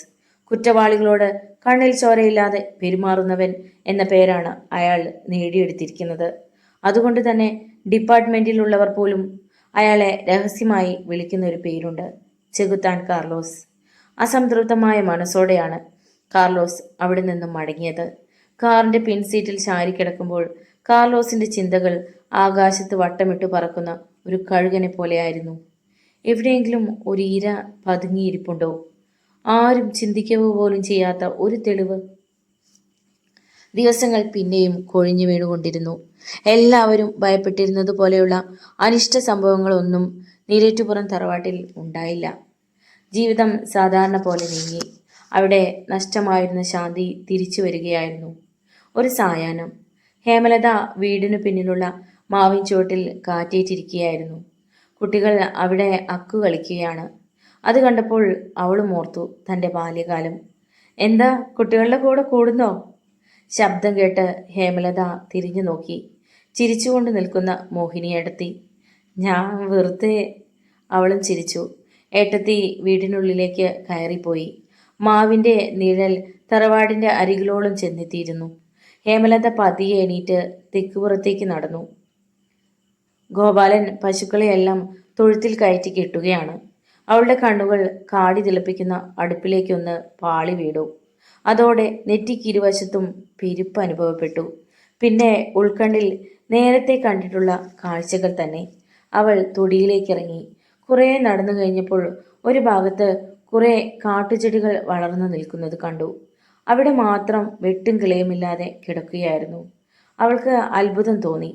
ഇത്രയും ഭാഗം മാത്രം എന്തേ ഇങ്ങനെ കിടക്കുവാൻ? പെട്ടെന്ന് അവളുടെ കണ്ണുകൾക്ക് വല്ലാത്തൊരു ശക്തി ഉണ്ടായി. അവ ആ കാട് പിടിച്ചു കിടക്കുന്ന ഭാഗത്തെ മണ്ണിനുള്ളിലേക്ക് തുളഞ്ഞിറങ്ങിച്ചെന്നു. മണ്ണിനടിയിൽ ശിരസില്ലാത്ത ഒരു അസ്ഥികൂടം കിടക്കുന്നു. അതിൻ്റെ ശിരസ് എവിടെ? അവൾ ചുറ്റും നോക്കി. കുറച്ചകലെ ഒരു പൂവൻ വാഴ കുലച്ചു നിൽക്കുന്നു. അതിനടിയിൽ ആ അസ്ഥികൂടത്തിൻ്റെ തലയോട്. ഒരു ചെറുകാറ്റ് വീശി വന്നു. അവളുടെ മനസ്സിൽ ആ മുഖം തെളിഞ്ഞു. വാസന്തി. ആരോ നടന്നു വരുന്ന ശബ്ദം കേട്ടു. അവൾ തോളിനു മുകളിലൂടെ തല തിരിച്ചു നോക്കി. ഗോപാലൻ. അവൻ്റെ വിരിഞ്ഞ മാറിലേക്കും ഉറച്ച മാംസപേശികളിലേക്കും അവൾ ആർത്തിയോടെ നോക്കി. അതുകണ്ട് ഗോപാലൻ പതറിപ്പോയി. എന്തു വേണമെന്നറിയാതെ അവൻ പരുങ്ങുമ്പോൾ കാറ്റ് തണുത്ത ശബ്ദത്തിൽ അവളോട് പറഞ്ഞു, ഈ രാത്രി നീ ഇവൻ്റെ കൂടെ കിടക്കണം. എങ്കിലേ എൻ്റെ പ്രതികാരത്തിൻ്റെ ഒരു ഭാഗമാകുകയുള്ളൂ. ഭാര്യ മറ്റൊരാളിൻ്റെ കൂടെ പോയാലുണ്ടാകുന്ന വിഷമം അവനും ഒന്നറിയട്ടെ. ഹേമലത ഒന്ന് മൂളി. അവളുടെ മുന്നിൽ നിന്നും എങ്ങനെയും രക്ഷപ്പെടണം എന്ന ഭാവത്തിൽ പിന്തിരിഞ്ഞ ഗോപാലനോട് അവൾ പറഞ്ഞു, നിൽക്ക്. അറിയാതെ അവൻ്റെ കാലുകൾ നിലത്ത് തറഞ്ഞു. എന്താ നിനക്കൊരു പരിഭ്രമം? അവൻ മിണ്ടിയില്ല. നിനക്കെന്നെ പേടിയാണോ? അവൻ തല കുലുക്കി. അവൾ ചിരിച്ചു. ഞാനൊരു പെണ്ണല്ലേ ഗോപാല? എന്നിട്ടും ആണായി പിറന്ന നിനക്ക് എന്തേ എന്നെ ഇത്ര പേടി? അതിനും അവനിൽ നിന്നും ഉത്തരം കിട്ടാത്തപ്പോൾ അവൾ തുടർന്നു, നിന്റെ പേടി ഞാൻ മാറ്റുന്നുണ്ട്. അതിനായി ഈ രാത്രി ഞാൻ നിന്റെ മുറിയിൽ വരും. ഉറങ്ങാതെ കിടക്കണം നീ. നിന്ന നിൽപ്പിൽ ഗോപാലന്റെ ശരീരത്ത് വിയർപ്പ് കണങ്ങൾ ഉണ്ടാകുന്നതും അവ ഒന്നു ചേർന്ന് താഴേക്ക് ഒഴുകുന്നതും ഹേമലത കണ്ടു. അവൾ പറഞ്ഞത് ആരെങ്കിലും കേട്ടുവോ എന്നറിയാൻ അവൻ പേടിയോടെ ചുറ്റും നോക്കി. പിന്നെ ഹേമലത അവിടെ നിന്നില്ല, തിരിഞ്ഞു നടന്നു. അവളുടെ ആ പോക്ക് നോക്കി അവൻ അങ്ങനെ തന്നെ നിന്നു. അരുതെന്നും തൻ്റെ മുറിയിലേക്ക് വരരുതെന്നും മറ്റും അവളോട് പറയണമെന്നുണ്ടായിരുന്നു അവന്. പക്ഷേ നാവിൽ ചങ്ങല വീണിരിക്കുന്നു. ദൈവമേ, തറവാട്ടിൽ ആരെങ്കിലും അറിഞ്ഞു പോയാൽ തൻ്റെ ശവശരീരം പോലും കണ്ടൂന്ന് വരില്ല. പശുക്കൾക്ക് വൈക്കോൽ വലിച്ചിട്ട് കൊടുത്തതും കാടി കൊടുത്തതും ഒക്കെ യാന്ത്രികമായാണ്. ഇരുളിൻ്റെ കരിമ്പടം കെട്ടഴിഞ്ഞു വീണു. തൊഴുത്തിനോട് ചേർന്ന് തനിക്കായി ലഭിച്ചിട്ടുള്ള മുറിയിൽ അനന്തര കരണീയത്തെക്കുറിച്ച് അറിയാതെ ഗോപാലൻ ഇരുന്നു. ഇവിടെ നിന്നും കിട്ടുന്ന ശമ്പളം കൊണ്ടാണ് വീട്ടിൽ അമ്മയും 4 സഹോദരിമാരും കഴിയുന്നത്. വിവാഹപ്രായമെത്തിയ 2 സഹോദരിമാർ. 2 പേർ സ്കൂളിൽ പഠിക്കുന്നതേയുള്ളൂ. വിവാഹം നടത്തുവാൻ കാരണവർ കൈ അയച്ച് സഹായം ചെയ്യും എന്നൊരു പ്രതീക്ഷയാണ് ഇപ്പോഴുള്ളത്. കാര്യങ്ങൾ ഇങ്ങനെ നീങ്ങിയാൽ. ഗോപാലൻ ഒരു ബീഡി കത്തിച്ചു. തറവാട്ടിൽ ലൈറ്റുകൾ തെളിഞ്ഞു നിൽപ്പുണ്ട്. ഏതാനും മണിക്കൂറുകൾ കൂടി കഴിയുമ്പോൾ. അന്നവൻ അത്താഴം കഴിച്ചില്ല. അടുക്കളപ്പുറത്ത് ചെന്ന് വാങ്ങിക്കൊണ്ട് ഇവിടെ വന്ന് കഴിക്കുകയായിരുന്നു പതിവ്. തറവാട്ടിലെ ലൈറ്റുകൾ ഓരോന്നായി അണഞ്ഞു തുടങ്ങി. പെട്ടെന്ന് എന്തോ ചിന്തിച്ചുറച്ച മട്ടിൽ അവൻ മുറിക്കുള്ളിൽ കടന്ന് വാതിൽ ചേർത്തടച്ചു. എത്ര വിളിച്ചാലും തുറക്കാതിരിക്കുക, അത്ര തന്നെ. യാമങ്ങൾ ഇഴഞ്ഞു. ഇരുളിലേക്ക് തുറച്ചു നോക്കിക്കൊണ്ട് കിടക്കുകയായിരുന്നു ഗോപാലൻ. പുറത്ത് പതിഞ്ഞ കാലച്ചുകൾ കേൾക്കുന്നുണ്ടോ? വാതിലിൽ മുട്ടി വിളിക്കുന്നുണ്ടോ? നെഞ്ചിടിപ്പ് അവന് സ്വയം കേൾക്കുമായിരുന്നു. ഒരു കാറ്റ് വീശി. അതിനിടെ അവൻ ആ ശബ്ദം വ്യക്തമായി കേട്ടു. ഗോപാല, ഗോപാല! ഹേമലതയുടെ ശബ്ദം. അവൻ വിറയ്ക്കുകയാണ്. കതക് തുറക്കൂ ഗോപാല. മരവിച്ച മട്ടിൽ അവിടെ തന്നെ കിടന്നു. നീ വാതിൽ തുറക്കുന്നുണ്ടോ അതോ ഞാൻ തന്നെ തുറക്കണോ? ചോദിച്ചതും കൊളുത്തുകൾ തനിയെ നീങ്ങുന്നതും വാതിൽപ്പാളികൾ തുറക്കപ്പെടുന്നതും ഞെട്ടലോടെ ഗോപാലൻ അറിഞ്ഞു. പുറത്ത് നേരിയ നാട്ടുവെളിച്ചമുണ്ടായിരുന്നു. തറയിൽ വിരിച്ച പാകിയ തഴപ്പായിൽ കിടന്നുകൊണ്ട് ഗോപാലൻ അത് കണ്ടു. തുറന്ന വാതിലിലൂടെ അകത്തേക്ക് കടന്നു വരുന്ന ഹേമലത. അവന് ചങ്കിടിപ്പേറി. ദൈവമേ! അവിടെ നിന്നും എണീക്കണമെന്നും പുറത്തേക്ക് ഓടണമെന്നും മനസ്സിലുണ്ടായിരുന്നു. പക്ഷേ കഴിയുന്നില്ല. ആരോ അവനെ അവിടെ തന്നെ പിടിച്ചമർത്തി കിടത്തുന്നത് പോലെ ഒരനുഭവം. മുറിയിലേക്ക് കയറിയ ഹേമലത 1-2 നിമിഷങ്ങൾ അവിടെ തന്നെ നിന്നു. പിന്നെ തിരിഞ്ഞ് വാതിലടച്ചു കൊളുത്തിട്ടു. ഗോപാലിന് അമ്പരപ്പായിരുന്നു. അകത്തുനിന്നും താൻ വ്യക്തമായി അടച്ചതാണ് ആ വാതിൽ. അത് തനിയെ തുറക്കപ്പെട്ടതെങ്ങനെ? ചിരപരിചിതയെപ്പോലെ ഹേമലത ഗോപാലൻ പായ വിരിച്ചിരിക്കുന്നിടത്തേക്ക് നടന്നു. ഗോപാല! പായയിൽ ഇരുന്നു കൊണ്ട് വികാരം മുറ്റിയ ശബ്ദത്തിൽ അവൾ വിളിച്ചു. അവൻ്റെ നാവ് അനങ്ങിയില്ല. അവൾ കൈനീട്ടി അവൻ്റെ വിരിഞ്ഞ മാറിൽ തൊട്ടു. ഒരു തീക്കൊള്ളി സ്പർശിക്കുന്ന അനുഭവമാണ് അവനുണ്ടായത്. എന്നിട്ടും ആ കൈ തട്ടി മാറ്റാൻ അവന് കഴിഞ്ഞില്ല. ഹേമലത അവൻ്റെ ശരീരത്തിലേക്ക് ചാഞ്ഞു. പുരുഷനല്ലേ ഗോപാലനും? എത്ര നേരം അങ്ങനെ കടിച്ചു പിടിച്ച് കിടക്കാൻ കഴിയും?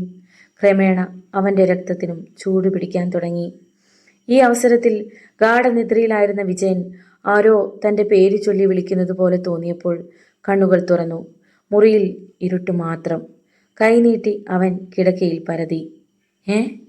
അവ്യക്തമായ ഒരു ശബ്ദം അവനിൽ നിന്നുണ്ടായി. അവിടെ ഹേമലതയില്ല. വിജയന്റെ തലച്ചോറിനുള്ളിൽ ഒരു മിന്നൽ പൊളഞ്ഞു. അവൾ എവിടെ പോകാൻ? അപ്പോൾ കേട്ടു കാതിൽ ആ തണുത്ത ശബ്ദം. നോക്കണ്ടടാ, അവളിപ്പോൾ വേലക്കാരൻ്റെ കൂടെ തൊഴുത്തിനരികെ ആ മുറിയിലുണ്ട്. ചെന്ന് നോക്ക് നീ, കണ്ണു നിറയെ കാണാം. ഭാര്യ ഒരുത്തൻ്റെ കൂടെ. ബാക്കി കേൾക്കാനുള്ള കരുത്തില്ലാതെ അവൻ കാതുകൾ പൊത്തി. എന്നിട്ടും ആ ശബ്ദം കേട്ടു. ഇനി വിജയം എനിക്ക് മാത്രം. നിനക്കും നിന്റെ തറവാടിനുമെതിരെ എൻ്റെ അക്ഷൗഹിണിപ്പട നിരന്നു കഴിഞ്ഞു. മുന്നിൽ ഇനി അവശേഷിക്കുന്നത് ഒരേ ഒരു വഴി മാത്രം. നിനക്ക് ആത്മഹത്യ ചെയ്യണമെങ്കിൽ ആവാം. വിജയൻ വല്ലാതെ കിതയ്ക്കാൻ തുടങ്ങി. ചെല്ല്, നിനക്ക് കാണണ്ടേ ആ മനോഹരമായ കാഴ്ച? ആ മുറി നിനക്ക് മറക്കാൻ കഴിയുമോ? വിജയൻ ഭീതിയോടെ വിറയ്ക്കാൻ തുടങ്ങിയിരുന്നു. ഒരു വിധേന അവൻ എണീറ്റിരുന്നു. പോകണോ അവിടേക്ക്? അവൻ അസ്വസ്ഥനായി. ആ ശബ്ദം പറഞ്ഞത് ശരിയാണെങ്കിൽ തനിക്കത് കാണുവാനുള്ള കരുത്തുണ്ടാവില്ല. കൈവിരലുകൾ കൊണ്ട് അവൻ കിടക്ക അള്ളിപ്പറിച്ചു. ഈ അവസരത്തിൽ ഗോപാലന്റെ ശരീരത്തിനരികിൽ നിന്നും സംതൃപ്തമായ മനസ്സോടെ എണീക്കുകയായിരുന്നു ഹേമലത. അവളുടെ ശരീരം വിയർപ്പിൽ മുങ്ങിയിരുന്നു. സുഖകരമായ ഒരാലസ്യത്തിൽ അങ്ങനെ കിടക്കുകയായിരുന്നു ഗോപാലൻ. സംഭവിച്ചതൊക്കെ സത്യമോ മിഥ്യയോ എന്ന് വേർതിരിച്ചറിയുവാനാവാത്ത അവസ്ഥ. തനിക്ക് സ്വപ്നം കാണുവാൻ പോലും കഴിയാത്തൊരു കാര്യമാണ് നടന്നിരിക്കുന്നത്. ഗോപാല, ഇത്തവണ അവൾ വിളിച്ചപ്പോൾ അനുസരണയുള്ള ഒരു കുട്ടിയെപ്പോലെ അവൻ വിളി കേട്ടു. ഞാൻ ഇനിയും വരും കേട്ടോ. അവൻ മൂളി. അവൾ വാതിൽ തുറന്ന് ഇറങ്ങിപ്പോയപ്പോഴും അവൻ അവിടെ തന്നെ കിടന്നു. തറവാടിന് പടിഞ്ഞാറ് ഭാഗത്ത് നിൽക്കുന്ന വരിക്കപ്ലാവിന് മുകളിലിരുന്ന് ഒരു മൂങ്ങ അവളെ നോക്കി കടുപ്പിച്ചൊന്നു മൂളി. ഹേമലത മരത്തിലേക്ക് നോക്കി. ഒരു ചെകുത്താനെ പോലെ ഇരുളിനെ ആവാഹിച്ചുകൊണ്ട് നിൽക്കുന്ന വൃക്ഷം. പെട്ടെന്ന് ആ മൂങ്ങ വികൃതമായ ഒരു ശബ്ദം പുറപ്പെടുവിച്ചുകൊണ്ട് തെക്കോട്ട് പറന്നുപോയി. തറവാടിന് കിഴക്ക് ഭാഗത്ത് നിൽക്കുന്ന ഇലഞ്ഞിയുടെ ശിഖരങ്ങൾ ചെറുകാറ്റിൽ ഇളകുന്നുണ്ടായിരുന്നു. ഹേമലത മുറിയിലേക്ക് കടന്നതും ലൈറ്റ് തെളിഞ്ഞതും ഒന്നിച്ചായിരുന്നു. അവൾ കിടുങ്ങിപ്പോയി. സ്വിച്ചിനരികിൽ അവളെ തന്നെ ഒറ്റുനോക്കിക്കൊണ്ട് നിൽക്കുന്ന വിജയൻ. കോപം കൊണ്ട് അവൻ വിറയ്ക്കുകയായിരുന്നു. നീ എവിടെ പോയിരുന്നടി? ശബ്ദം അധികം ഉയർത്തിയില്ലെങ്കിലും അലറുന്ന ഭാവത്തിലാണ് അവൻ ചോദിച്ചത്. അവളുടെ മുഖത്ത് ആദ്യമുണ്ടായ ഞെട്ടൽ മാറി. വളരെ ലാഘവത്തോടെ ഹേമലത അറിയിച്ചു. പുറത്ത് ഒന്നിരിക്കണമെന്ന് തോന്നി. ഇരിക്കുക മാത്രമേ ചെയ്തുള്ളൂ. അഴിഞ്ഞുലഞ്ഞിരുന്ന അവളുടെ വസ്ത്രങ്ങളിലേക്ക് തറച്ചു നോക്കിക്കൊണ്ടായിരുന്നു ചോദ്യം. അല്ല, കിടക്കുകയും ചെയ്തു, അവൾ അറിയിച്ചു. എവിടെ? അവൻ മുന്നോട്ട് വന്നു. തൊഴുത്തിനോട് ചേർന്ന മുറിയിൽ, ഗോപാലൻ്റെ കൂടെ. പട്ടിയുടെ മോളെ, നിന്നെ എന്ന് ഞാൻ കൊല്ലും! അവൻ അവളുടെ കഴുത്തിൽ പിടുത്തമിട്ടു. അവളുടെ മുഖഭാവം പെട്ടെന്ന് മാറുന്നതുപോലെ അവന് തോന്നി. വാസന്തിയാണോ മുന്നിൽ നിൽക്കുന്നത്? വായ്ക്ക് ഇരുവശത്തു നിന്നും 2 കോമ്പലുകൾ പുറത്തേക്ക് വരുന്നുണ്ടോ? ഷോക്കേറ്റതുപോലെ അവൻ കൈകൾ പിൻവലിച്ചു. എന്താ, കൊല്ലുന്നില്ലേ? ചിരിച്ചുകൊണ്ട് ഹേമലത തിരക്കി. തൻ്റെ ശക്തി മുഴുവൻ ചോർന്നു പോകുന്നുവെന്ന് വിജയൻ അറിഞ്ഞു. പിന്നോട്ട് നീങ്ങി അവൻ കിടക്കയിലിരുന്നു. യാതൊന്നും സംഭവിക്കാത്ത ഭാവത്തിൽ അവൾ വാതിലടച്ചിട്ട് ലൈറ്റ് ഓഫ് ചെയ്തു വന്നിട്ട് കിടക്കയിലേക്ക് അമർന്നു. എന്നിട്ട് പതിഞ്ഞ ശബ്ദത്തിൽ അവനോട് പറഞ്ഞു, ഇവിടെ നടന്നത് നമ്മൾ 2 പേർ മാത്രം അറിഞ്ഞാൽ മതി. അല്ലെങ്കിൽ വിജയേട്ടനെ ആൾക്കാർ പുച്ഛിക്കും, പുരുഷത്വമില്ലാത്തവനെന്ന്. അതുകൊണ്ടാണല്ലോ ഞാൻ വേലക്കാരൻ്റെ അരികിലേക്ക് പോയത്. കൂടം കൊണ്ട് തലയ്ക്ക് ഒരടിയേറ്റ അനുഭവമായിരുന്നു വിജയന്. ഒരു പുരുഷന് ഇതിൽ കൂടിയ നാണക്കേട് ഉണ്ടാവാനുണ്ടോ? അവൾ പറഞ്ഞത് കേട്ടില്ലേ, താൻ ആണല്ലെന്ന്, ഭാര്യയെ തൃപ്തിപ്പെടുത്താൻ കഴിവില്ലാത്തവനാണെന്ന്. ആ നിമിഷം മരിച്ചിരുന്നുവെങ്കിൽ എന്ന് അവൻ ആത്മാർത്ഥമായും ആഗ്രഹിച്ചു പോയി. ലോകത്ത് ഒരു ഭാര്യയും ഭർത്താവിനോട് ഇങ്ങനെ പറഞ്ഞിട്ടുണ്ടാവില്ല. ഭർത്താവ് അങ്ങനെയാണെങ്കിൽ കൂടി ഇങ്ങനെ പറയുക എന്ന് വെച്ചാൽ. വിജയന് ആ രാത്രിയിൽ പിന്നീട് ഉറങ്ങുവാൻ കഴിഞ്ഞില്ല.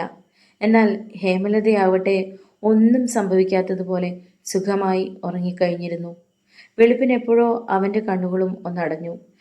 പിറ്റേന്ന് രാവിലെ കണ്ണു തുറന്ന് അവൻ കണ്ടത് കുളിച്ച് മുടിയുടെ അഗ്രം കെട്ടി അതിൽ തുളസിയിലയും തിരുകി മധുരമായൊരു മന്ദഹാസത്തോടെ ആവി പറക്കുന്ന കാപ്പിയുമായി നിൽക്കുന്ന ഹേമലതയാണ്. ഇതെന്തൊരു ഉറക്കാ വിജയേട്ടാ, ഓഫീസിൽ പോകുന്നില്ലേ എന്ന്? അമ്പരപ്പാണ് അവന് തോന്നിയത്. ഇങ്ങനെയുമുണ്ടോ സ്ത്രീകൾ? ഇന്നലെ രാത്രിയിൽ അങ്ങനെയൊക്കെ സംഭവിച്ചതിൻ്റെ യാതൊരു ഭാവമില്ല. വഞ്ചകി. അവൻ്റെ മനസ്സിൽ വിദ്വേഷം തിളച്ചു പൊങ്ങി. എന്താ ഇങ്ങനെ തുറച്ചു നോക്കുന്നത്? പന്തം കണ്ട പെരിച്ചാഴി മാതിരി. ചിരിക്കുകയാണ് അവൾ. എന്നിട്ടും അവൻ അനങ്ങിയില്ല. കിടന്നിടത്തു നിന്നും എണീറ്റുമില്ല. ഈ മുഖം അടച്ചൊന്ന് കൊടുത്താലോ എന്നാണ് ചിന്തിച്ചത്. അല്ലെങ്കിൽ ചൂട് കാപ്പി വാങ്ങി മുഖത്തേക്ക് ഒഴിച്ചാലോ? ഇതെന്ന് എന്ത് പറ്റി? വെളുപ്പാങ്കാലത്ത് സ്വപ്നം വല്ലതും കണ്ടോ? കാപ്പിക്കപ്പ് ടീപ്പോയിൽ വെച്ചിട്ട് അവളും കിടക്കയിലിരുന്നു. കുനിഞ്ഞ് അവൻ്റെ ചുണ്ടിൽ തൻ്റെ ചുണ്ടുകൾ അമർത്തി. എന്താ കുട്ടാ ഒരു പിണക്കം? ദൈവമേ, എന്തൊരു പരീക്ഷണമാണിത്, അവൻ മനസ്സിൽ ചോദിച്ചു പോയി. ഒപ്പം അവന് തന്നെ സംശയമായിരിക്കുന്നു. ഇന്നലെ രാത്രിയിൽ അങ്ങനെ സംഭവിച്ചോ? ഇനി ചിലപ്പോൾ താൻ അങ്ങനെ ഒരു സ്വപ്നം കണ്ടതാണെങ്കിലോ? ചില സ്വപ്നങ്ങൾ കണ്ടു കഴിഞ്ഞാൽ അങ്ങനെ സംഭവിച്ചതായി നമുക്ക് പിന്നീട് പലപ്പോഴും തോന്നും. ഇതും അതുപോലെ വല്ലതും? അങ്ങനെ സംഭവിച്ചിരുന്നുവെങ്കിൽ ഇവൾക്കിങ്ങനെ തൻ്റെ മുന്നിൽ വരുവാനും സംസാരിക്കുവാനും കഴിയുമായിരുന്നു. തൃപ്തമായ ഒരു ഉത്തരം കണ്ടെത്താനാവാതെ വിജയൻ കുഴങ്ങി. അവളപ്പോൾ അവനെ സ്നേഹപൂർവ്വം വലിച്ചെണീൽപ്പിക്കുകയായിരുന്നു. നെറ്റിയിൽ കൈവച്ച് നോക്കി. അല്പം ചൂടുണ്ട്. എന്തു പറ്റി എൻ്റെ പൊന്നുമോന്? അവനെ ഇക്കിളിയിട്ടുകൊണ്ട് അവൾ തിരക്കി. ബാലഗോപാലൻ ചേട്ടനെ കൊണ്ട് ഒന്ന് പരിശോധിപ്പിച്ചാലോ? അവൻ എപ്പോഴും തലേന്ന് രാത്രിയിലത്തെ സംഭവത്തെക്കുറിച്ചാണ് ഓർത്തത്. ഹേമലതയുടെ മുഖത്ത് നോക്കി ചോദിക്കാനും ഒരു മടി. താൻ അങ്ങനെയൊക്കെ സ്വപ്നം കണ്ടതാണെങ്കിൽ തന്നെക്കുറിച്ച് ഇവൾ എന്തു വിചാരിക്കും? എന്തെങ്കിലും ഒന്ന് പറ വിജയേട്ടാ. ഇന്നെന്താ മൗനവ്രതമാണോ? അവൻ ഒരു വിധത്തിൽ ഒന്ന് ചിരിച്ചെന്ന് വരുത്തി. ആവോ, അത്രയെങ്കിലും ആയല്ലോ, ആശ്വാസം. അവൾ കാപ്പിക്കപ്പെടുത്ത് അവന് കൊടുത്തു. അത് കുടിക്കുന്നതിനിടയിൽ അവൻ തിരക്കി. ഇന്നലെ രാത്രിയിൽ നീ എന്തിനാ പുറത്തു പോയത്? ആ മുഖത്തേക്ക് തന്നെ ഉറ്റുനോക്കിക്കൊണ്ടാണ് അവൻ തിരക്കിയത്, ഓരോ ഭാവവും കണ്ടറിയാൻ. അവൾ പരിഭ്രമിക്കുമെന്നാണ് അവൻ കരുതിയത്. എന്നാൽ അതുണ്ടായില്ല. പകരം അത്ഭുതമാണ് അവിടെ കണ്ടത്. ഞാനോ? എന്തിന് ഞാൻ പുറത്തു പോകണം? അപ്പോ ഇന്നലെ രാത്രി നീ എന്നോട് പറഞ്ഞത്? എന്ത് പറഞ്ഞു? പറഞ്ഞ കാര്യം ആവർത്തിക്കുവാൻ അവൻ ആഗ്രഹിച്ചില്ല. എന്താ ചേട്ടാ മിണ്ടാത്തത്? അതാ ഞാനും ചിന്തിക്കുന്നത്. മനസ്സിൽ എന്തോ ഒരു മൂടാപ്പ് പോലെ. പക്ഷേ നീ എന്നോടെന്തോ പറഞ്ഞുവെന്നൊരു തോന്നൽ. പൊട്ടിച്ചിരിച്ചുപോയി ഹേമലത. ചെക്കൻ രാത്രി വല്ല പേക്കിനാവും കണ്ടിട്ടുണ്ടാവും. രാത്രി ഓരോ കുസൃതികൾ ആലോചിച്ചുകൊണ്ട് കിടക്കും. ദേ, ഇന്നു മുതൽ കിടക്കും മുമ്പ് ഭാഗവതം കുറേ നേരം വായിക്കണം കേട്ടോ എന്ന് പറഞ്ഞിട്ട് അവന് ഒരു മുത്തം കൂടി കൊടുത്തിട്ട് കാപ്പിക്കപ്പുമായി അവൾ എണീറ്റു. മണി 8 കേട്ടോ, വേഗം കുളിക്ക്. അവൾ പോയി കഴിഞ്ഞപ്പോൾ അവൻ ഒരു സിഗരറ്റ് കത്തിച്ചു. ഇന്നത്തെ ദിവസം ആകെ താറുമാറായിരുന്നു. മനസ്സിൽ എന്നിട്ടും സംശയം നിറഞ്ഞു നിൽക്കുകയാണ്. സിഗരറ്റ് വലിച്ചിട്ട് ബ്രഷിൽ പേസ്റ്റും എടുത്ത് പല്ലു തേക്കുന്ന ഭാവത്തിൽ എന്തോ ചിന്തിച്ചുകൊണ്ട് അവൻ പിന്നാമ്പുറത്തുകൂടി തെക്കോട്ട് നടന്നു. പശുക്കളെ എല്ലാം പുറത്തിറക്കിയിട്ട് തൊഴുത്തിലെ ചാണകം തൂമ്പ കൊണ്ട് നീക്കുകയായിരുന്നു ഗോപാലൻ. അപ്പോൾ വിജയൻ അത് ശ്രദ്ധിച്ചുകൊണ്ട് അവിടെ എത്തി. ഗോപാല, വിളി കേട്ട് തലയുയർത്തി അവൻ തൊട്ടു മുന്നിൽ വിജയനെ കണ്ട് ഞെട്ടിപ്പോയി. വിജയൻ അവനെ തന്നെ ശ്രദ്ധിക്കുകയും ചെയ്തു. എന്താ സാറേ? ശബ്ദത്തിൽ വിറയലുണ്ടോ? വിജയന് അങ്ങനെ തോന്നി. ഇങ്ങോട്ട് ഇറങ്ങി വാടാ. ഗോപാലന്റെ കാലുകൾ തളരാൻ തുടങ്ങിയിരുന്നു. വിജയൻ വായിൽ നിറഞ്ഞ പേസ്റ്റ് നീട്ടിത്തൊപ്പി. തൂമ്പയും പിടിച്ച് എന്തു വേണമെന്നറിയാതെ നിൽക്കുകയായിരുന്നു ഗോപാലൻ. വിജയന്റെ നോട്ടത്തിലും വിളിയിലുമൊക്കെ എന്തോ പ്രത്യേകതകളുണ്ടെന്ന് അവന് തോന്നി. ഇനി എല്ലാം അറിഞ്ഞുകൊണ്ടുള്ള വരവാണോ? എങ്കിൽ ഇന്നത്തോടെ എല്ലാം കഴിയും. ഇങ്ങോട്ട് ഇറങ്ങി വരാൻ നിന്നോടല്ലടാ പറഞ്ഞത്. വിജയന്റെ ശബ്ദത്തിന് ഘനമിത്തിരി കൂടിയപ്പോൾ അവൻ ശരിക്കും വിറയ്ക്കുക തന്നെ ചെയ്തു. തൂമ്പ താഴെ വെച്ചിട്ട് പതിയെ ഗോപാലൻ പുറത്തേക്ക് വന്നു.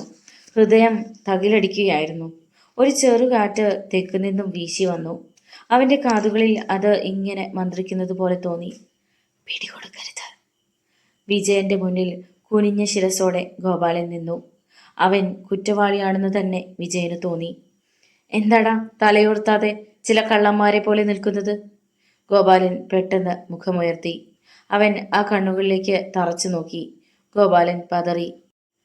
ഇവൻ നിന്നെ പരീക്ഷിക്കാൻ വന്നതാണ്. യാതൊരു കാരണത്താലും പിടികൊടുക്കരുത്. വീണ്ടും കാതുകളിൽ കാറ്റിന്റെ മർമരം. ഗോപാലിന് ഇത്തിരി ധൈര്യം തോന്നി. വിജയനും കാര്യം നേരിൽ ചോദിക്കുന്നതിനു പകരം വളഞ്ഞ വഴിയാണ് തെരഞ്ഞെടുത്തത്. നിന്റെ മുറിക്കുള്ളിൽ ഹേമലതയുടെ ചെരുപ്പ് കിടപ്പുണ്ട്. അതങ്ങ് എടുത്തു കൊടുക്കാൻ പറഞ്ഞു.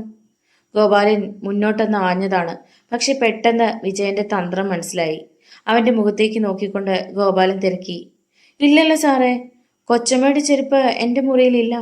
ഇവിടെങ്ങാനും കിടന്നെങ്കിൽ ഞാൻ കാണുകയെങ്കിലും ചെയ്തേനെ. പെട്ടെന്ന് വിജയന്റെ കണ്ണുകൾ കുറുകി. അങ്ങനെയല്ലല്ലോ ഹേമ പറഞ്ഞത്.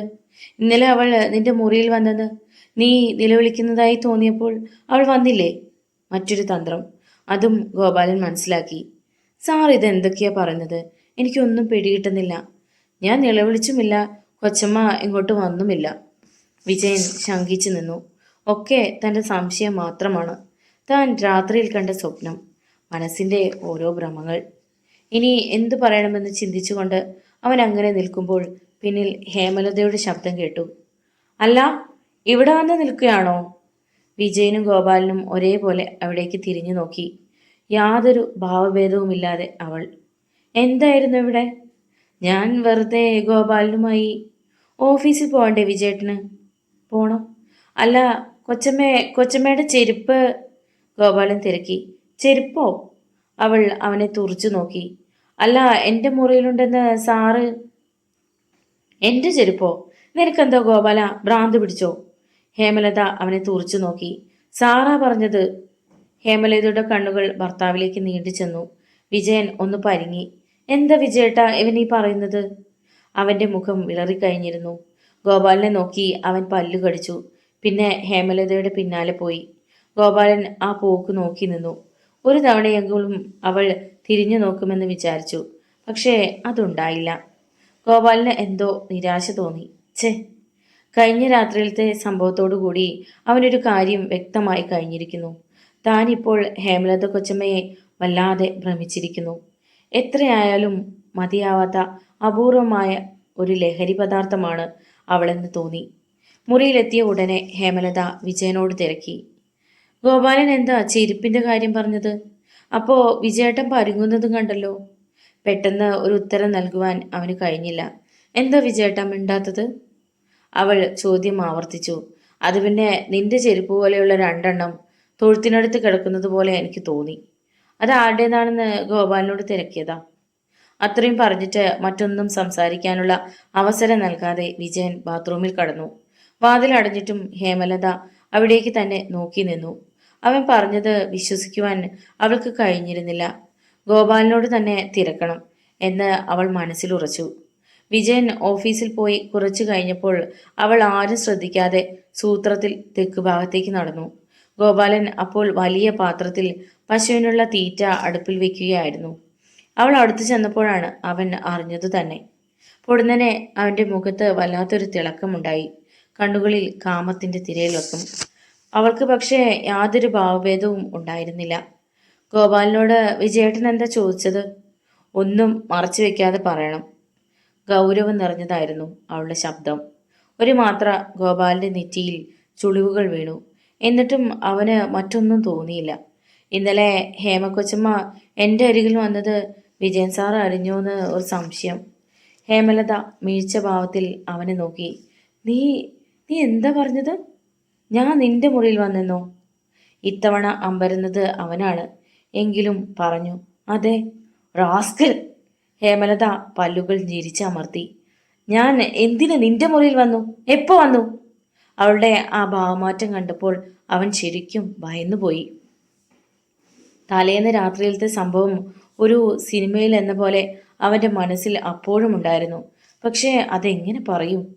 പറയടാ, ഞാൻ എപ്പോഴാ നിന്റെ മുറിയിൽ വന്നത്? ഒരു സർപ്പത്തിന്റെ ശീൽക്കാരം പോലെയായിരുന്നു അവളുടെ ചോദ്യം. അത് ഇന്നലെ രാത്രി. എന്തിനു വന്നെന്നും കൂടി പറയടാ. അവന് തലകറക്കമുണ്ടായി. ഇതൊന്തൊരു പരീക്ഷണം ദൈവമേ. ഇന്നലെ നമ്മൾ. ബാക്കി പറയാനുള്ള അവസരം കിട്ടും മുമ്പേ അവളുടെ കൈപ്പത്തി അവന്റെ കവിളിൽ പതിഞ്ഞു കഴിഞ്ഞിരുന്നു. നായേ, കാണാൻ ചന്തമുള്ള കൊച്ചമ്മമാരെ കാണുമ്പോൾ ചില വേലക്കാർക്ക് ഇത്തരം ഞരമ്പ് രോഗം ഉണ്ടാകുന്നത് സ്വാഭാവികം. അതേക്കുറിച്ച് തന്നെ ആലോചിച്ചുകൊണ്ട് അവസാനം സ്വയം അങ്ങനെ ഉണ്ടായി എന്ന് മറ്റുള്ളവരോട് പറഞ്ഞ് സംതൃപ്തി അടയുന്ന രീതി അത് നിനക്കുമുണ്ട്. ഗോപാലിന്റെ അന്തരംഗത്തിൽ ഒരു മരവിപ്പ് ബാധിച്ചു കഴിഞ്ഞിരുന്നു. അടിയേറ്റ കവിൾത്തടം നീറുന്നു. ഹേമലത വീണ്ടും പറഞ്ഞു. ഇന്നത്തോടെ നിന്റെ ഇവിടുത്തെ ജോലി അവസാനിപ്പിക്കാൻ എനിക്ക് അറിയാൻ പാടില്ലഞ്ഞിട്ടല്ല. ഇനി മേലിൽ ഇങ്ങനെ വല്ലതും പറയുകയോ മറ്റോ ചെയ്താൽ കൊന്നുകളയും ഞാൻ. അങ്ങനെ കൊല്ലാൻ വേണ്ടി തന്നെയാണ് നിന്നെ ഇവിടെ നിർത്തിയിരിക്കുന്നതെന്ന് കരുതിക്കോ. അവൾ തിരിച്ചുപോയി. കവിളിൽ തിരുമ്മിക്കൊണ്ട് അവിടെ തന്നെ ഇരുന്നു പോയി ഗോപാലൻ. പണവും പിടിമാടുമുള്ളവർക്ക് എന്തുമാകാമല്ലോ. കൊച്ചമ്മമാർക്ക് പുരുഷന്റെ ചൂട് വേണമെന്ന് തോന്നുമ്പോൾ കൂടെ കിടക്കാൻ വേലക്കാരനാണെങ്കിലും മതി.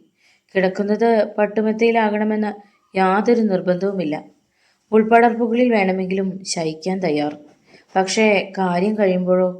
വേലക്കാരൻ ആരുമല്ല. അവന് ചിന്തിക്കാനുള്ള അവകാശം പോലുമില്ല. ചിലന്തികളുടെ സ്വഭാവമാണ് ഇവറ്റകൾക്കെന്ന് അവന് തോന്നി. ഇണചേരുന്ന ആൺചിലന്തി എത്ര വലിയവനാണെങ്കിലും പെൺചിലന്തി പിന്നീട് അവനെ വിടില്ല. തൻ്റെ കൈകൾക്കുള്ളിൽ വെച്ച് ഞെരിച്ചു കൊല്ലുന്നു. പിന്നീട് കുറേശ്ശെയായി ഭക്ഷിക്കുന്നു. ഇവിടുത്തെ അവസ്ഥയ്ക്കും യാതൊരു മാറ്റവുമില്ല. താൻ ആൺചിലന്തിയായിരിക്കുന്നു. അവൾ ഇനി തന്നെ കൊല്ലുകയില്ലെന്ന് തന്നെ ആര് കണ്ടു? രഹസ്യം പുറത്തു പോകാതിരിക്കുവാൻ ഈ തറവാട്ടിലുള്ളവർ ഇതിലും അപ്പുറം ചെയ്യും.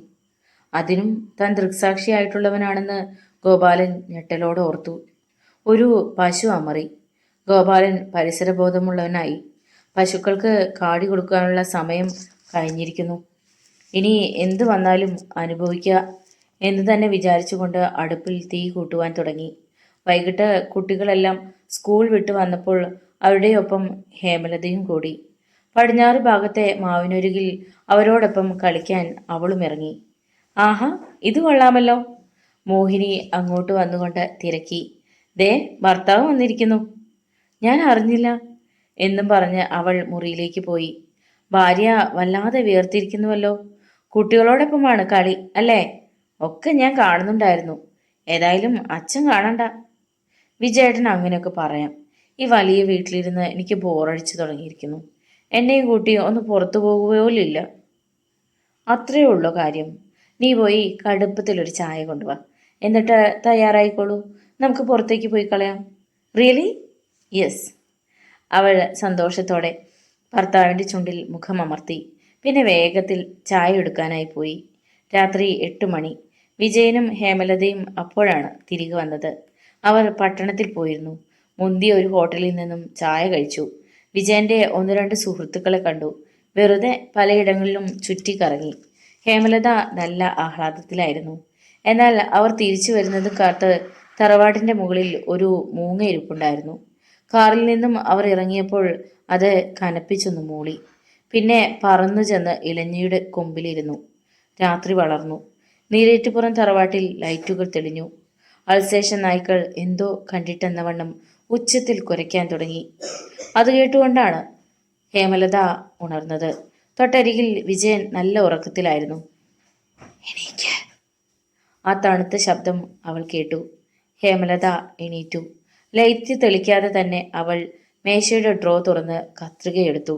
പിറ്റേന്ന് വെളുപ്പിന് പതിവ് പോലെ എണീറ്റ് വിജയലക്ഷ്മി അമ്മ മുടി കെട്ടിവെക്കാൻ ഭാവിക്കുമ്പോൾ അറിയാതെ ഒരു നിലവിളി ആ കണ്ടത്തിൽ നിന്നുയർന്നു. അത് കേട്ട് ഭദ്രംകാരനവറും കണ്ണുകൾ തുറന്നു. എന്താടി? എൻ്റെ മുടിയോ? കാരണവർ ഭാര്യയെ തുറച്ചു നോക്കി. ഉടനെ അയാളും ഒന്ന് ഞെട്ടി.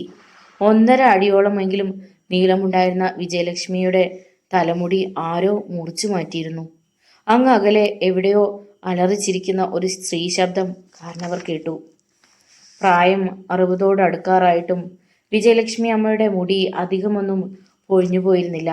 ദിവസവും കാച്ചെണ്ണ തേച്ച് കുളിക്കാറുണ്ടായിരുന്ന അവർക്ക് ഒരു ചെറുപ്പക്കാരിയേക്കാൾ കൂടുതൽ മുടിയുണ്ടായിരുന്നു. 3/4 പങ്കും നരച്ചു പോയിരുന്നു എന്നൊരു വ്യത്യാസം മാത്രം. എന്നാലും ആരാണീ കടുകൈ ചെയ്തത്? പിറുപിറുത്തുകൊണ്ട് കാരണവർ ചുറ്റും നോക്കി. ആ മുറിയിലെങ്ങും മുടിയുണ്ടായിരുന്നില്ല. കാരണവരുടെ കണ്ണുകൾ വാതിലിന് നേർക്ക് നീണ്ടു. ഏ? വാതിലിന്റെ സാക്ഷി നീങ്ങിയിട്ടുമില്ല. ഇത് പിന്നെ എന്തൊരു അത്ഭുതം! വിജയലക്ഷ്മി അമ്മ നിലവിളിക്കുകയായിരുന്നു. അത് കേട്ട് എന്തോ അത്യാഹിതം സംഭവിച്ചതാണെന്നോർത്ത് എല്ലാവരും വാതിൽക്കൽ ഓടിയെത്തി. അമ്മേ, അമ്മേ! ഭദ്രംകാരനവരാണ് വാതിൽ തുറന്നത്. മുന്നിൽ അച്ഛനെയും അമ്മയും കണ്ടപ്പോൾ അവർക്ക് ആശ്വാസമായി. അമ്മ എന്തിനാ നിലവിളിച്ചത്? രാഘവൻ ചോദിച്ചു. എൻ്റെ മുടി കൊണ്ടുപോയടാ മോനെ. മുടിയോ? ആ. അമ്മ മക്കൾക്ക് തലയുടെ പിൻഭാഗം കാട്ടിക്കൊടുത്തു. എന്താ ഇങ്ങനെ? ആ രംഗം കണ്ടപ്പോൾ ആദ്യം ചിരിയാണ് വന്നത്. എന്തിനാ മുടി ഇങ്ങനെ മുറിച്ചത്? ശാർങ്ങധരൻ തിരക്കി. ഞാനല്ലടാ. വിജയലക്ഷ്മി അമ്മ കരച്ചിൽ തന്നെ. പിന്നാരാ? അച്ഛനാണോ? അറിയാതെ അങ്ങനെ അങ്ങ് ചോദിച്ചു പോയി രാഘവൻ. ഫാ! ഒറ്റയാട്ടായിരുന്നു കാരണവർ. എനിക്കെന്താടാ, മുടി വെട്ടായിരുന്നോ തൊഴിൽ? പെട്ടെന്ന് അവിടെ ഒരു നിശബ്ദതയുണ്ടായി. അമ്മ കാര്യം എന്താണെന്ന് വെച്ചാൽ ഒന്ന് പറയൂ, ശത്രുഘ്നൻ പറഞ്ഞു. എന്ത് പറയണമെന്ന് എനിക്ക് അറിയത്തില്ലടാ. ഞാൻ എണീറ്റപ്പോൾ ഇങ്ങനെയായിരുന്നു. എല്ലാവരും മുഖാമുഖം നോക്കി. ഇങ്ങനൊരു സംഭവം കേട്ടുകേൾവി പോലുമില്ല. അച്ഛന് അമ്മയെ അറിയാതെ മുറിച്ചു മാറ്റേണ്ട ആവശ്യവുമില്ല. വിജയൻ ഭാര്യയുടെ മുഖത്തേക്ക് നോക്കി. ഹേമലതയാണെങ്കിൽ പൊട്ടിച്ചിരി കടിച്ചമർത്തുവാൻ പാടുപെടുകയായിരുന്നു. എന്നാലും മുടി ആര് കൊണ്ടുപോയി എന്നറിയണമല്ലോ. കാരണവർ തിരിഞ്ഞ് മൂത്ത മകനെ നോക്കി. തറവാട് മുഴുവൻ തെരേ രാഘവ. ഇങ്ങനെ ഓരോ സംഭവങ്ങളുണ്ടായി. എനിക്കാണെങ്കിൽ ഭ്രാന്ത് പിടിക്കുമെന്ന് പോലും തോന്നിപ്പോകുന്നു. ശരി അച്ഛാ, അവർ എല്ലാവരും കൂടിയാണ് തിരച്ചിൽ നടത്തിയത്. പക്ഷേ ഒരു തലമുടി ഇഴ പോലും കണ്ടെത്താൻ അവർക്ക് ആർക്കും കഴിഞ്ഞില്ല. രണ്ടാം നിലയിലെ കിഴക്കോട്ടുള്ള കിളിവാതിലിന്റെ അടിയിലെ പടികളിൽ കൈകളൂന്നി ഹേമലത കാറ്റത്തുലയുന്ന ഇലഞ്ഞിമരത്തിലേക്ക് നോക്കി നിന്നു. നീ തിരച്ചിൽ മതിയാക്കിയോ? പിന്നിൽ വിജയന്റെ ശബ്ദം. അവൾ തിരിഞ്ഞുപോയി. എവിടെ പോയി തരാനാ, എന്നെ കൊണ്ട് വയ്യ എന്നും പറഞ്ഞ് അവൾ താഴേക്ക് പോയി. ചുളിഞ്ഞ നെറ്റിയോടെ വിജയൻ അവളെ തന്നെ നോക്കി നിന്നു. ശത്രുഘ്നൻ ഓഫീസിലേക്ക് പുറപ്പെടാൻ ഭാവിക്കുമ്പോഴാണ് ഗോപാലൻ കാറി വിളിക്കുന്നത് കേട്ടത്. അയാൾ വേഗം അങ്ങോട്ട് ചെന്നു. അപ്പോൾ ഏട്ടന്മാരും അവിടേക്ക് വരുന്നത് കണ്ടു. എന്താടാ, നിനക്ക് എന്തു പറ്റി?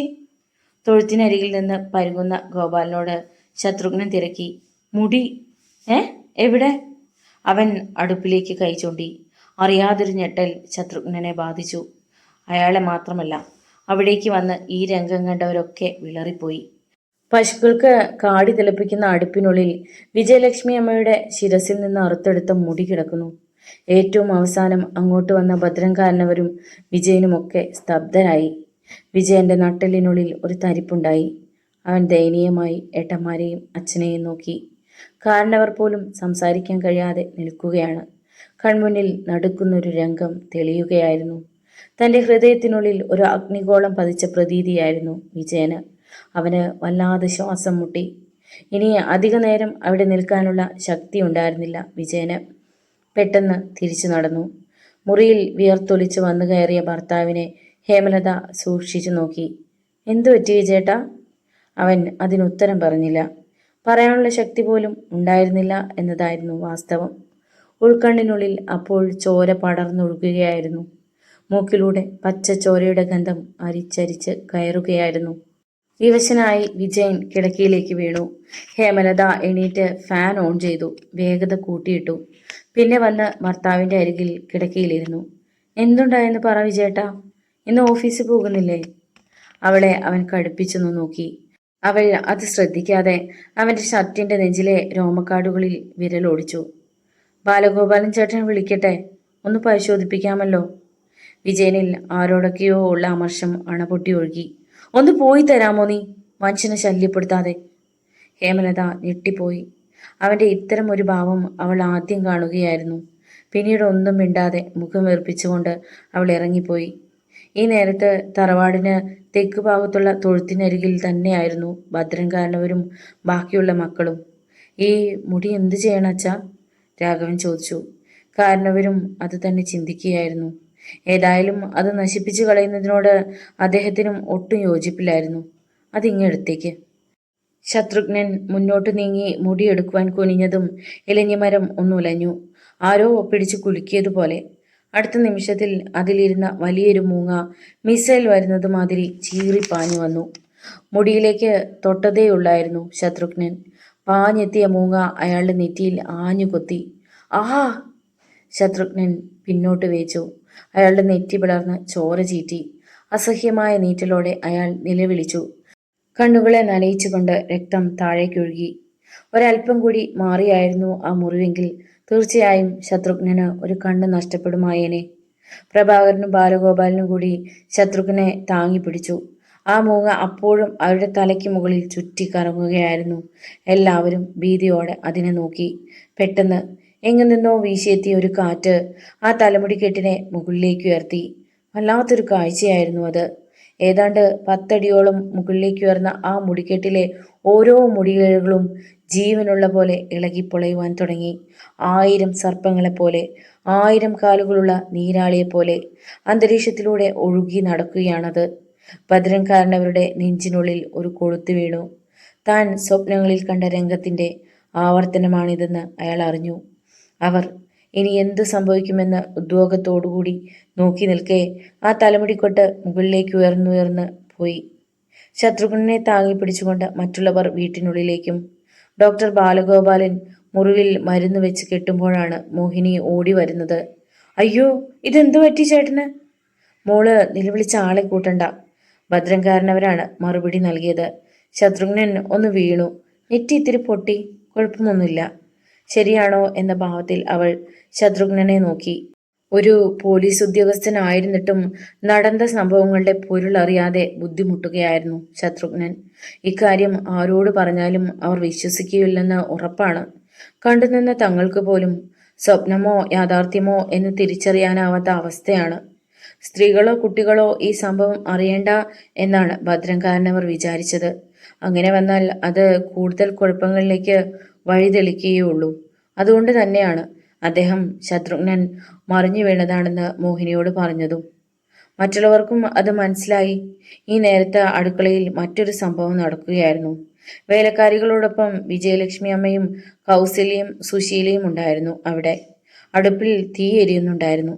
പെട്ടെന്നാണ് ഒരു വേലക്കാരി പറഞ്ഞത്, "അതെന്താ?" ശബ്ദം കേട്ട് മറ്റുള്ളവരും തിരിഞ്ഞു നോക്കി. വാതിൽ കടന്ന് പറന്നു വരികയാണ് തലമുടിക്കെട്ട്. തലമുടിക്കെട്ട് അടുപ്പിനുള്ളിൽ വന്ന് വീട് കത്തിയെരിയുന്നു. കരിഞ്ഞ മുടിയുടെ അസഹ്യമായ ഗന്ധം അവിടെ നിറഞ്ഞു. സ്തബ്ധരായി നിൽക്കുകയായിരുന്നു എല്ലാവരും. വിജയലക്ഷ്മി അമ്മ തല കറങ്ങി പിന്നോട്ട് വീഴുന്നത് കണ്ടുകൊണ്ടാണ് ഹേമലത അങ്ങോട്ട് വന്നത്. അവൾ ഓടി വന്ന് താങ്ങിയില്ലായിരുന്നുവെങ്കിൽ ആ സ്ത്രീ തറയിൽ തലയടിച്ചു വീണേനെ. മുറിക്കുള്ളിൽ അസാധാരണ വേഗത്തിൽ കറങ്ങിക്കൊണ്ടിരിക്കുന്ന ഫാനിലേക്ക് തുറിച്ചു നോക്കിക്കൊണ്ട് കിടക്കുകയായിരുന്നു വിജയൻ. അപ്പോൾ സംഭവങ്ങളെല്ലാം വിരൽ ചൂണ്ടുന്നത് ഒരിടത്തേക്ക് തന്നെയാണെന്ന് അവന് വ്യക്തമായി കഴിഞ്ഞിരിക്കുന്നു, വാസന്തിയിലേക്ക്. പക്ഷേ പക്ഷേ അവളിപ്പോൾ എങ്ങനെ? തൻ്റെ ചിന്തകൾ പോലും ഭ്രാന്തമാവുകയാണെന്ന് അവന് തോന്നി. വാസന്തി എങ്ങനെ ഈ രൂപത്തിൽ? സംഭവിച്ചുകൂടാത്തതാണല്ലോ. വാസന്തി ആ മുഖം തൻ്റെ മുന്നിൽ നിന്ന് ചിരിക്കുന്നത് അവൻ കണ്ടു. കവിളണകളിൽ തെളിയുന്ന നുണക്കുഴികൾ, ഇടതുഭാഗത്ത് ഭംഗിയുള്ള ഒരു കോമ്പല്ല്. ചിരിക്കുമ്പോൾ കണ്ണുകൾ ചെറുതാകും. വല്ലാത്തൊരു തരം ഗന്ധമുണ്ടായിരുന്നു അവൾക്ക്. ഇത്രയും ഓർത്തു കഴിഞ്ഞപ്പോഴേക്കും തൊട്ടരികിൽ ഒരു ശബ്ദം കേട്ടു. "വിജയണ്ണ?" അവൻ നടുങ്ങിയുണർന്നു. ചുറ്റും പകച്ചു നോക്കി. "ഞാനാ വിജയണ്ണ. എന്താ, പേടിച്ചു പോയോ?" "ആ, ആരാ?" അവൻ്റെ ശബ്ദം വിറകൊണ്ടിരുന്നു. "എൻ്റെ ശബ്ദം കേട്ടിട്ടും മനസ്സിലായില്ലേ? ഞാനാ, വാസന്തി." തലയിൽ ഒരു ബോംബ് വീണതുപോലെ വിജയൻ ഞെട്ടി. നീ നീ എനിക്ക് വിജയണ്ണനെ പിരിഞ്ഞിരിക്കാൻ വയ്യ. എൻ്റെ ലോകത്തേക്ക് വിജയണ്ണനെ കൊണ്ടുപോകാനാ ഞാൻ വന്നിരിക്കുന്നത്." വിജയന് തൻ്റെ കഴുത്തിൽ ഒരു തണുപ്പ് അനുഭവപ്പെടുന്നതായി തോന്നി. വിജയലക്ഷ്മി അമ്മയുടെ മുഖത്ത് തണുത്ത ജലം തെളിച്ചപ്പോൾ കണ്ണു തുറന്നു. മരുമകൻ തൊട്ടരികിൽ തന്നെ ഇരിക്കുമ്പോഴാണ് തറവാടിനെ പിടിച്ചു കുലുക്കും വിധമുള്ള വിജയന്റെ അലർച്ച കേട്ടത്. നോവലിന്റെ തുടർന്നുള്ള ഭാഗങ്ങൾ കേൾക്കുവാൻ വേണ്ടി ചാനൽ സബ്സ്ക്രൈബ് ചെയ്യുക. നിങ്ങളുടെ വിലയേറിയ അഭിപ്രായങ്ങളും നിർദ്ദേശങ്ങളും കമന്റ് ബോക്സിൽ രേഖപ്പെടുത്തുക. വീഡിയോ ഇഷ്ടമായാൽ ലൈക്ക് ചെയ്ത് മറ്റു സുഹൃത്തുക്കൾക്ക് കൂടി ഷെയർ ചെയ്ത് നൽകുക. വീണ്ടും കാണാം. നന്ദി.